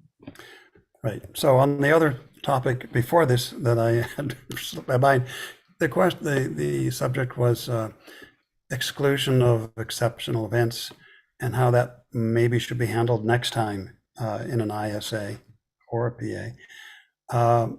The whole exceptional event rule is intended to not push areas into non-compliance or further into non-compliance with an axe because of exceptional events. But, you know, for the purposes of the science in an ISA, at least, I would think we would want to see all the data because that's the data that's out there. The exclusion is a policy piece, not a science piece. So maybe we want to suggest next time that in an ISA, the primary summaries of data should include all valid data, and in other words, should not exclude exceptional events. There aren't many for ozone, at least in terms of those that get approved by the regions. That's probably very different for PM these days. There's probably a lot of exceptional events, certainly out in the Western US. So Leanne, that's, and for the panel, is this something we want to perhaps recommend going forward, that the ISA not remove exceptional event data, or if they do, present it both ways, perhaps? Yeah, I mean, I strongly support that for the very reason you state, that the decision to exclude it is a policy decision, and based on reviewing the science, we need to see all the data.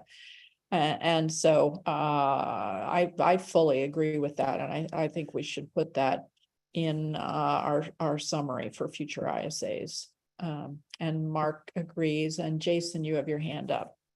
Yeah, I just wonder if we might take that comment further of, you know, EPA should not, in any of its communications about trends of ozone or other air pollutants, or in the data that it makes public to researchers to use, it should not exclude anything based on exceptional events. To my mind, it seems like maybe Leanne, you would agree. But, and that, as George said, that the exceptional event determination is only relevant if for determining whether or not a place meets the standard.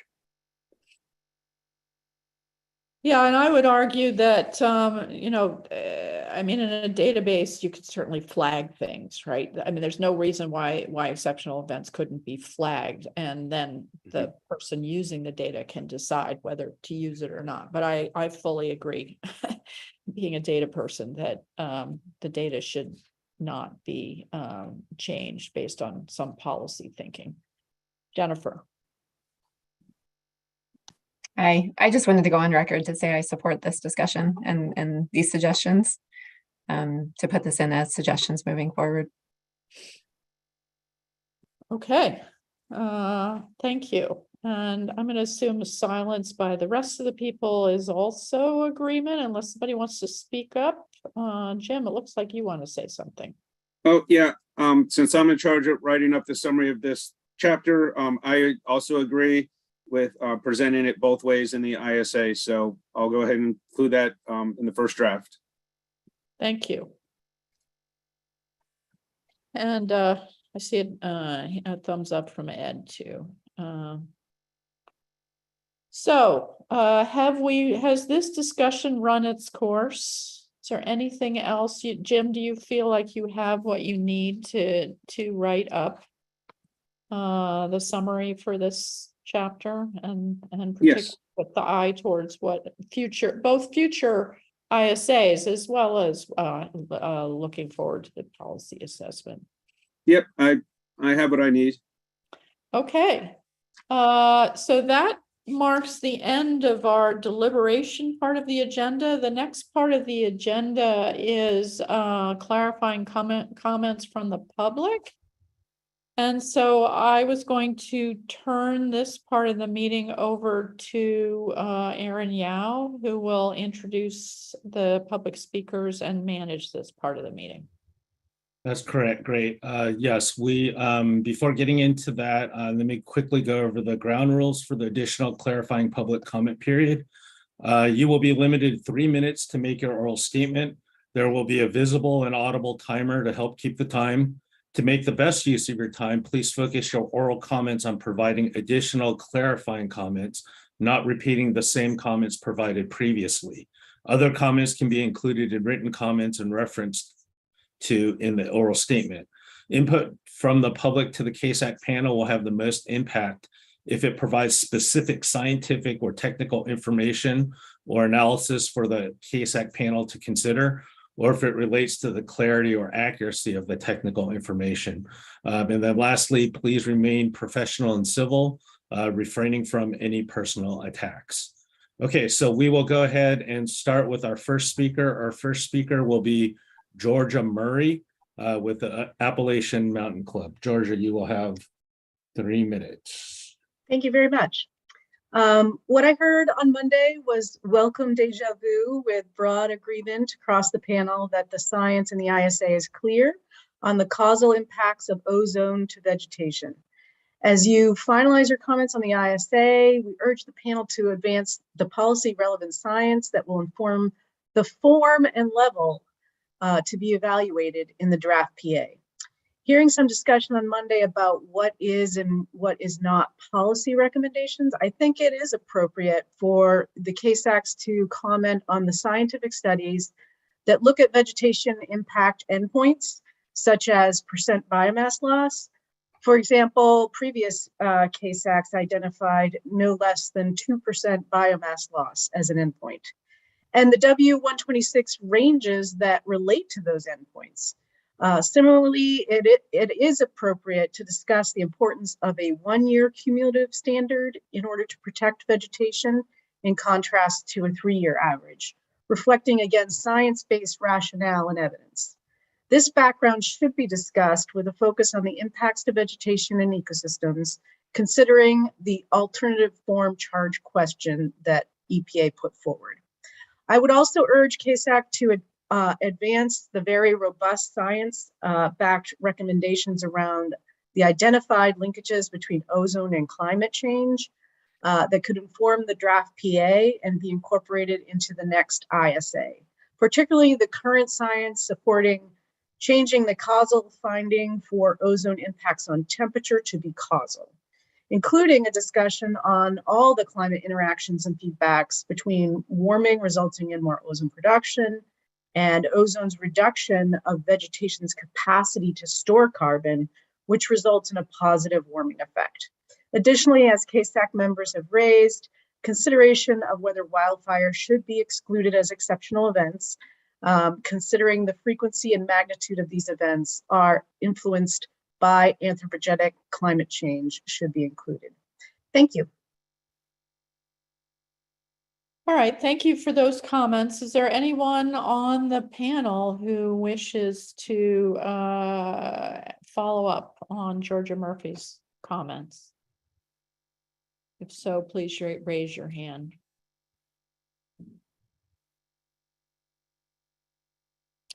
Okay, seeing none, I'll turn it back over to Aaron to introduce our next speaker. Thank you for your comments. Okay, our next speaker will be James Enstrom with UCLA and Scientific Integrity Institute.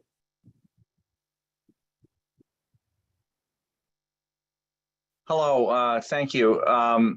I still have not gotten any response to the comments I made on August 29th, but I want to focus on one part of those comments, and that is the actual exposure of humans to ozone. And my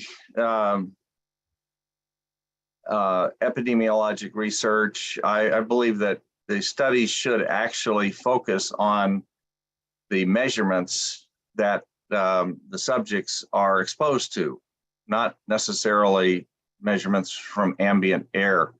So my monitor right now for ozone in Los Angeles in my office is measuring approximately 10 parts per billion.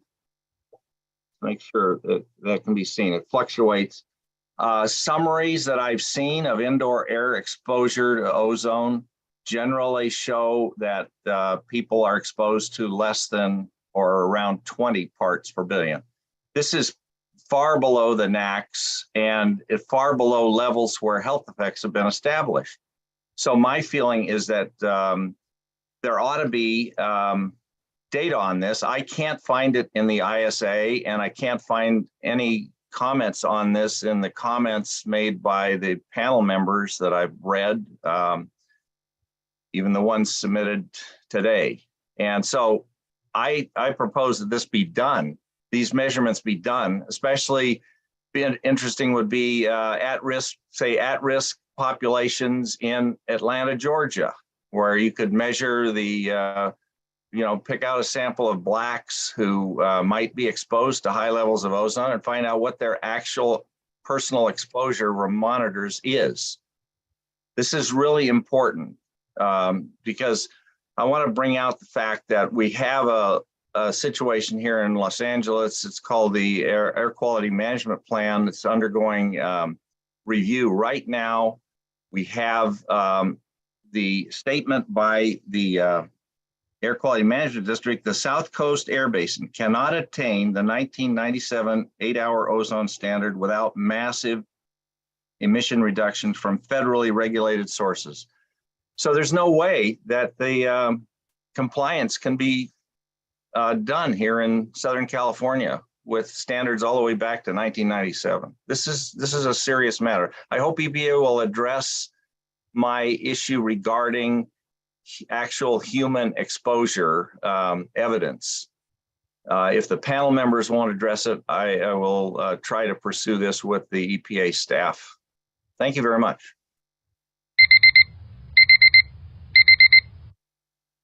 All right, thank you for your comments. I open it up to the panel. Raise your hand, please, if you have any follow-up to James Enstrom's comments.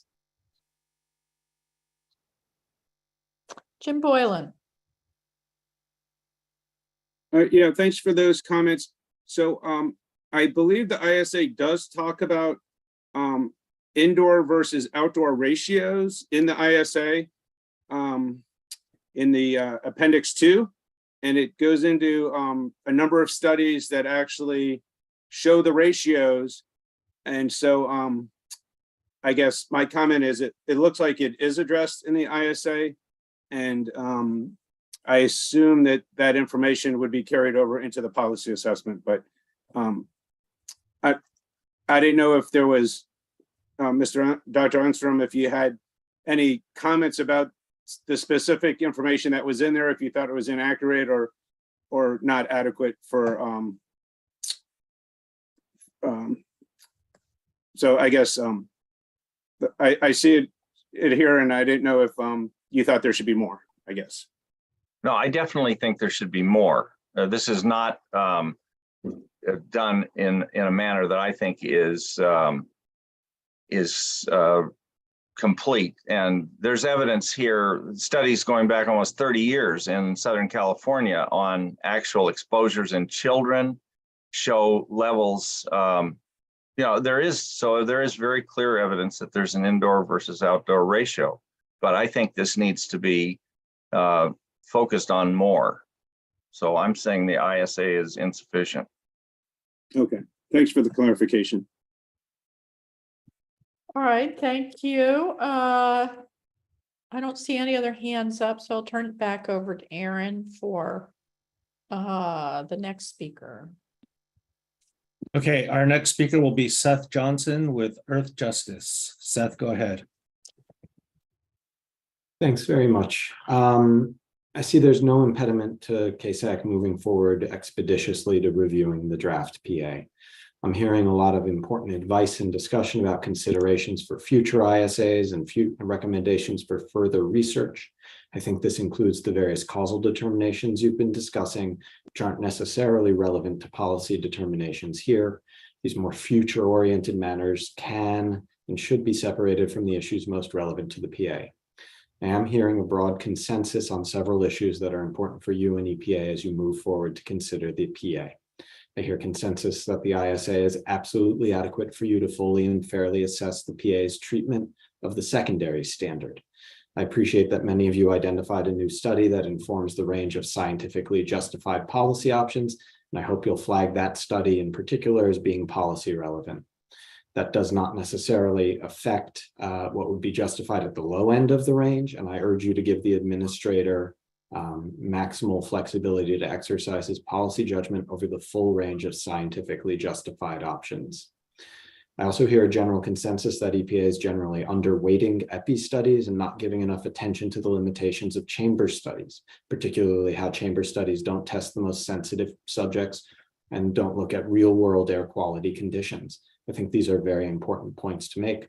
Dr. Sarnet and Mr. Abel also raised important points about the limitations of EPA's general approach to confounding, both for EPI and chamber studies. And all this highlights how a cumulative impact lens is a better lens for examining ozone's effects from both a scientific standpoint and a legal standpoint, as I've said before. I think it would be helpful also to specifically flag the new Hernandez chamber study that Dr. Frampton noted on Wednesday. Dr. Boylan has raised some other questions about chamber studies, noting that the exercise pattern they involve may not match the general population's activity. Governing law is clear. The NAAQS must protect not just the general population, but also populations that are more sensitive or vulnerable than the general population. As Dr. Frampton explained, these populations include children and outdoor workers like farm workers, construction workers, and laborers. Some of them will have asthma and other relevant health concerns, and they must be protected too under the law. I was also struck by Dr. Kleinman's point about how PCOS might filter out studies at the ISA stage, even though they may be policy relevant. That would be a perverse outcome, and your advice should tell EPA not to allow that to happen. My final point, though it's not relevant to your comments at this point, I do want to note that a separate secondary standard would have legal teeth. Perhaps it would be implemented in different ways from the primary standard, as Melina Williams suggested, but it would have real-world legal force, and it's an important step to take if it's scientifically justified, as for past CASACs have repeatedly urged EPA to do. Thanks. All right, thank you for your comments. I open it up now to the panel if there's anyone who wishes to follow up on any of Seth Johnson's comments. All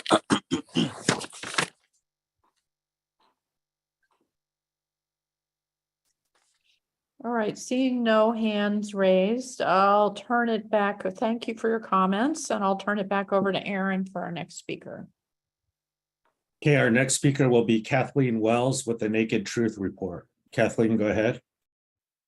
Oh, hello. Thank you for having me. This is my third time commenting on the panel review. I want to specifically address this issue of at-risk communities. When you say at-risk communities, what are you talking about exactly? Are you specifically talking about Black Americans? Because the data on Black Americans is different from other groups. Black Americans have been in this country since its founding. And I think when you assess the benefits and burdens of a phenomenon, you do a cost benefit analysis or a balancing act. So I take the position, given that strict regulations from the EPA adversely impact Black America economically, that it is racism. How do we define racism? Racism is a competition between groups. So why are Black Americans considered at risk? Because they have not been competing economically for the past 7 decades. Why haven't they been competing economically for the past 7 decades is the question. Okay. Now, when we talk about in Los Angeles, where Black Americans live, they are no longer in the neighborhoods, the traditional neighborhoods where they would be exposed. In other words, whites are now living in the traditional Black neighborhoods. Downtown Los Angeles, Leimert Park, Windsor Hills, Baldwin Hills. These were traditionally Black neighborhoods. Now whites are living in these neighborhoods. So how can you assess the exposure to pollutants if Blacks no longer live in those neighborhoods? If whites are now living in those neighborhoods? So my position is that a balancing act must be employed. Specifics must be employed. You can't just say at-risk communities. Who are you talking about specifically? Because not all groups are the same. They're different characteristic, different data points.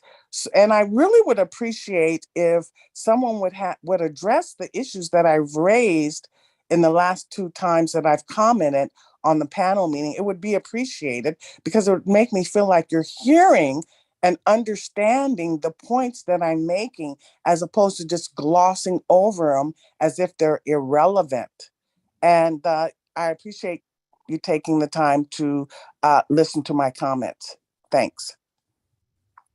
Thank you, Kathleen, for those comments. And I now open it up to the panel to see if there's anyone who would like to follow up.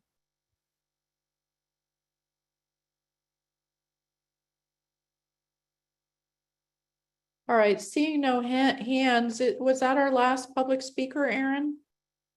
Yes, we are finished with the public speaking portion.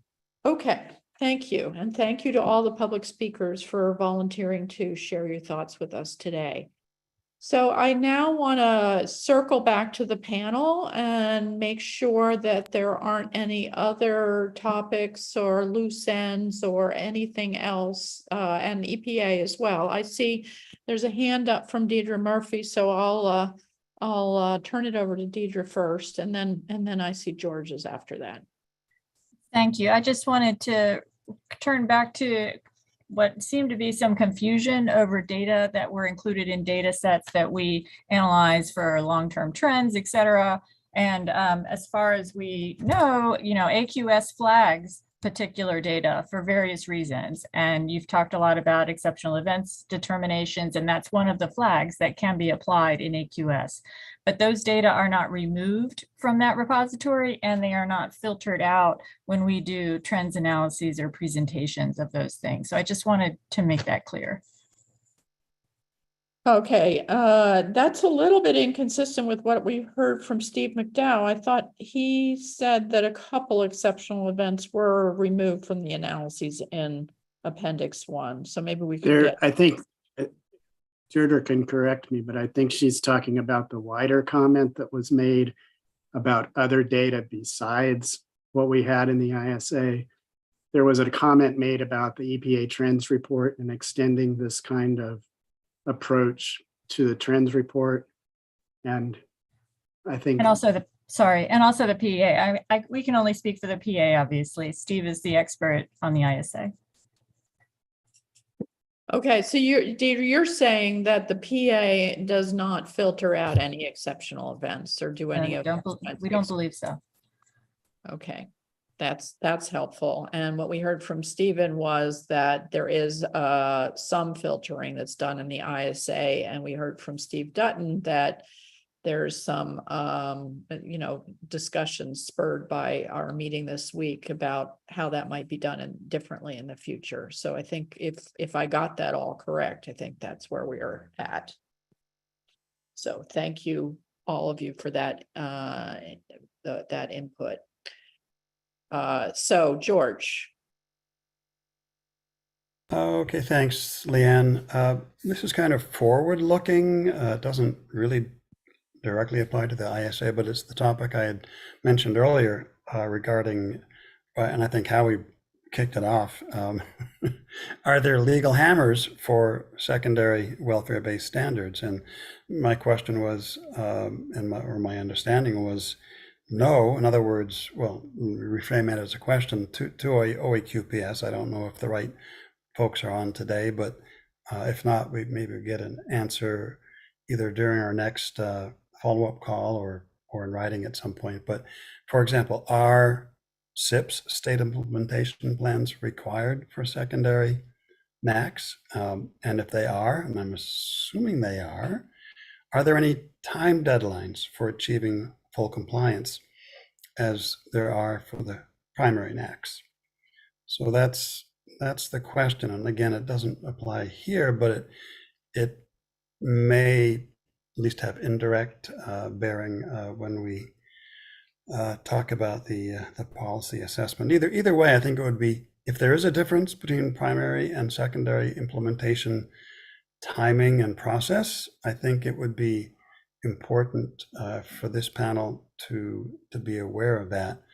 It's a fuzzy kind of down in the weeds topic, but if we are seriously talking about, we are seriously talking about a distinct, separate secondary ozone NACs.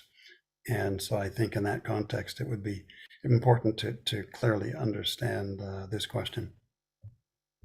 All right, thank you. And I don't know that there's a rush to get an answer to that question today. If someone from EPA wants to chime in now, you're more than welcome to. And seeing no immediate response, I'll turn it over to Terry Gordon. Yeah, we said one of our tasks was to try and encourage EPA to what future studies might be needed. So in thinking about what Ms. Wells was talking about, and Mark would know better, but in the tobacco field, there are studies that have controlled human exposure, and they have panel studies where they do have different ethnicities and races to look at susceptibility factors. I'm not sure anything like that has been included in controlled human exposures to air pollutants as much. And so that's one thing I was wondering about and would encourage EPA to fund such studies. And the other thing is, when Ms. Wells asked that question, and again, this is for my EPI colleagues, is EPI powered enough?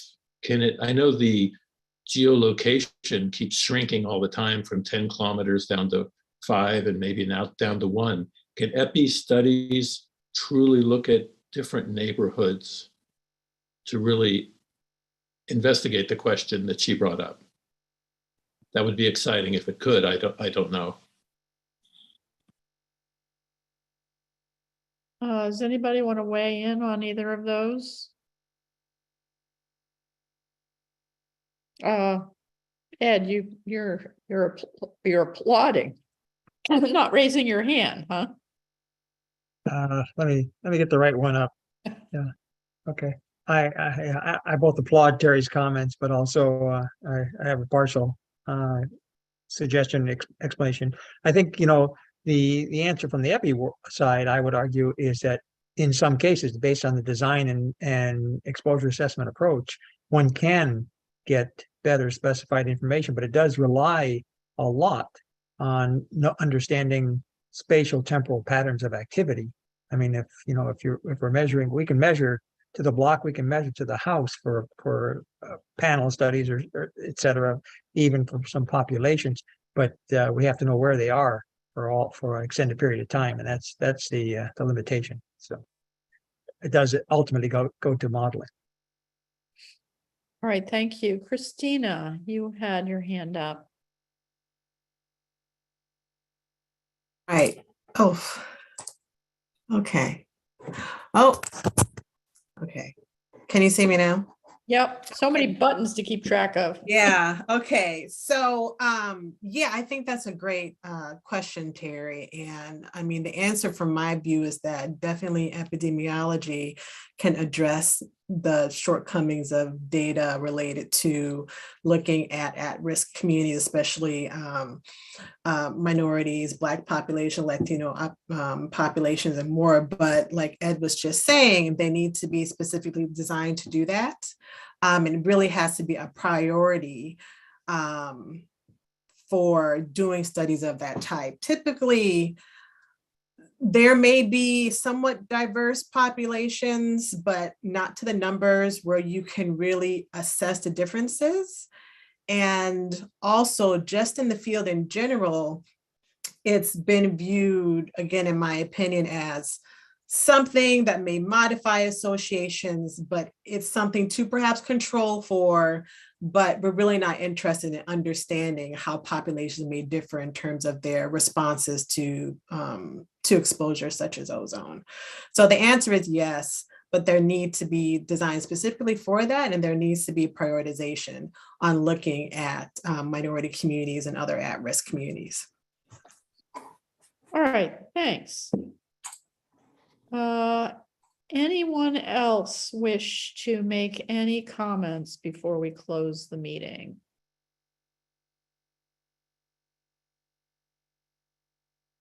Okay, I'm not seeing any hands up, so I think we're ready to be done. And it's awesome that we were so efficient today. And actually, we allowed for 6 hours every day, and we didn't need those 6 hours on any of them. So that was really great. So I want to thank everybody for your deliberations. I think it's been really helpful, and I feel like these discussions have positioned us well for our future discussion of the policy assessment, which we've currently planned for a December meeting.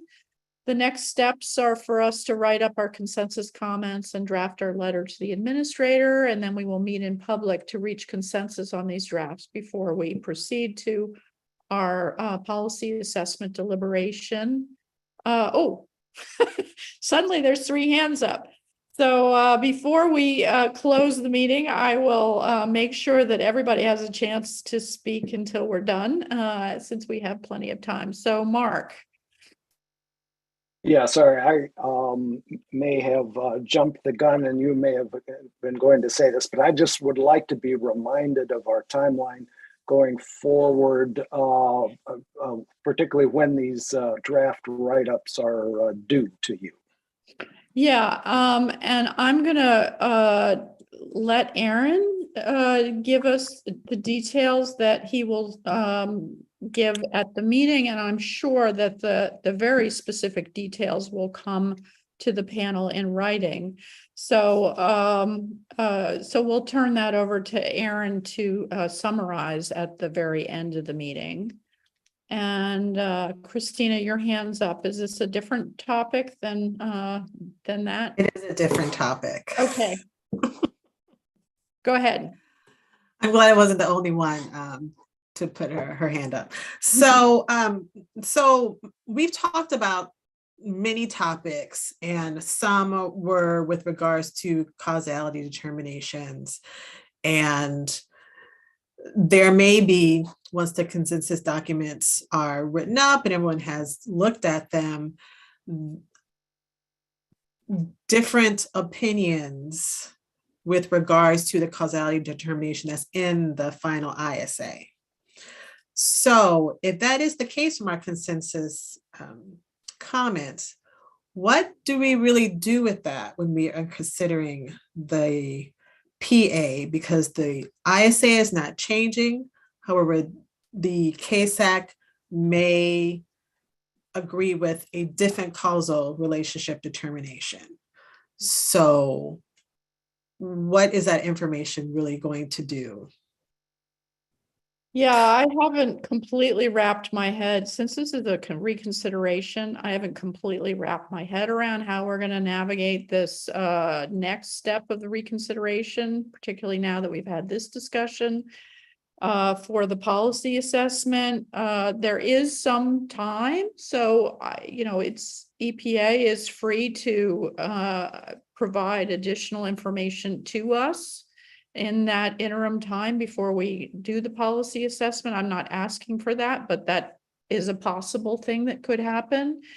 And certainly our perspective on the ISA will affect our advice on the policy assessment, whether it's the version we have now or whether there are changes that we don't know about yet.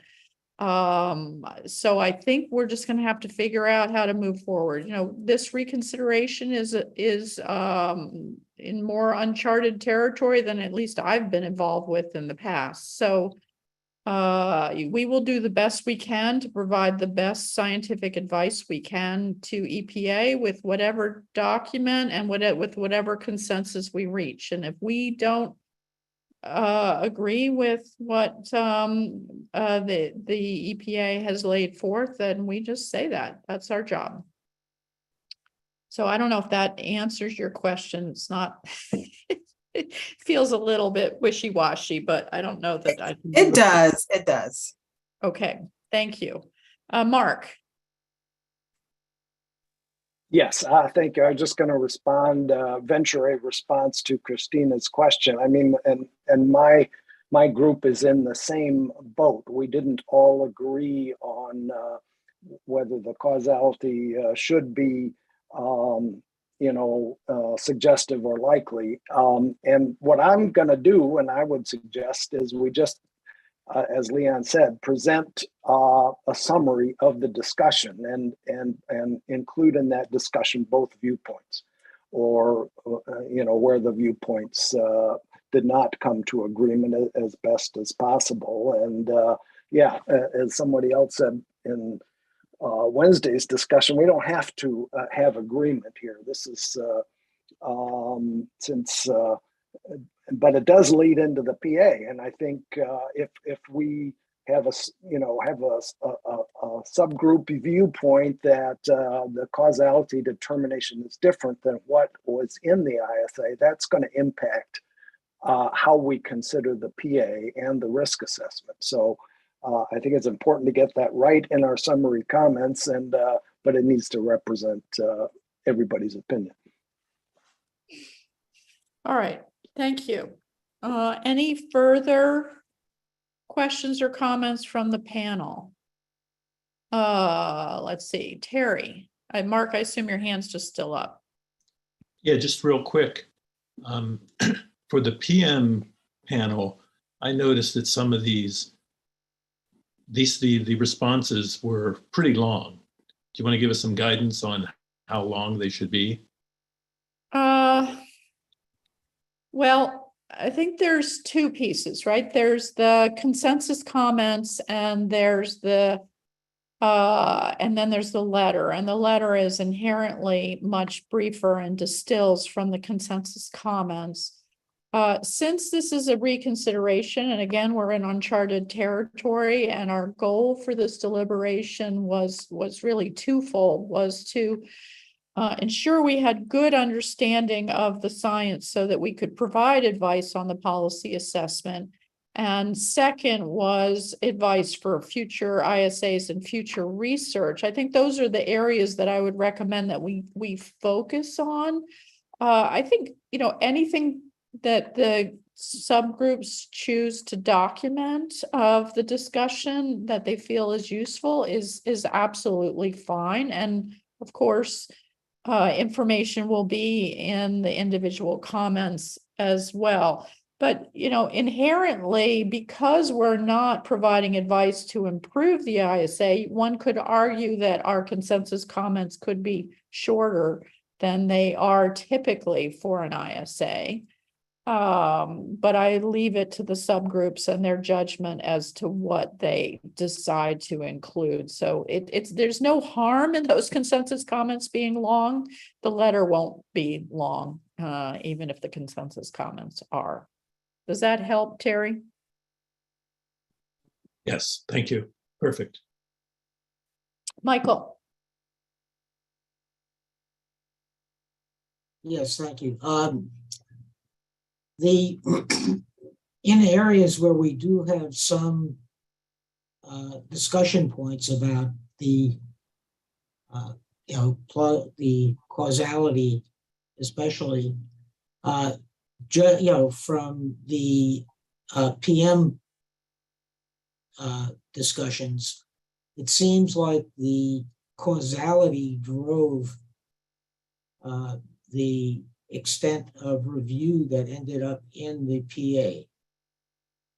And I think it's important that we keep in mind those areas that we think are should be looked at more intensely and make sure that those aren't overlooked in the PA document. Okay, thanks for that comment. Jim? Oh, trying to get, oh, yeah, so my question is, I know that the subgroups are going to be putting together the response to the questions. And I forget how we did this in the past, and I think I've done it different ways. In addition to the response, should the subgroups also come up with a short blurb that they think should go into the letter, basically a summary of what they've done? Or is that something that you and Aaron are going to come up with on your own? Yeah, I can let Aaron also respond to that. Certainly, if you wish to provide that, that would be very helpful. I think last time we might have done it for the PM and not asked for it, but we certainly, if you wanted to provide either a paragraph or just key bullet points of the most important points, we would be happy to take that into account in what we pull forward into the letter, but we will also be using our judgment with respect to that. So, if a subgroup doesn't do it, it'll get done. Okay. Yeah, good. All right, thank you. And again, Aaron will be following up with very specific instructions to everyone. So we can also, these kinds of logistic things, we can really get out in the follow-up. So Terry, your hand's up, but I think it's old. Is that right? Yes. Okay, now I'm not seeing any more hands. And so I think we are ready to turn it over to Aaron to provide whatever closing instructions and to close the meeting. Yeah, so I'll follow up with specific deadlines and timeframes. But basically, yes, lead authors will work with the lead discussants to draft up the consensus responses, and you guys will make sure those are all concurred upon before sending it to Leanne and myself. And then you will also work to finalize your preliminary individual comments. And then you will send those also to Leanne and myself. We will compile that report, draft up the letter to the administrator. Then we will make that publicly available and send it out to you all. And then we will have a follow-up meeting. And again, we'll follow up with the specific timeframes. I believe we already selected a date, and we'll announce that publicly in the Federal Register notice in the coming days. We will have a follow-up meeting over Zoom to finalize that report. Then we will discuss next steps with regards to the review of the policy assessment. Okay, so with that, I think we can go ahead and close out this meeting. Just want to thank EPA again for the time. Thank all the panel members for all your hard work in the review. And then thank all the members of the public for their participation. With that, we could be adjourned. Thank you, everyone. Thank you. Bye.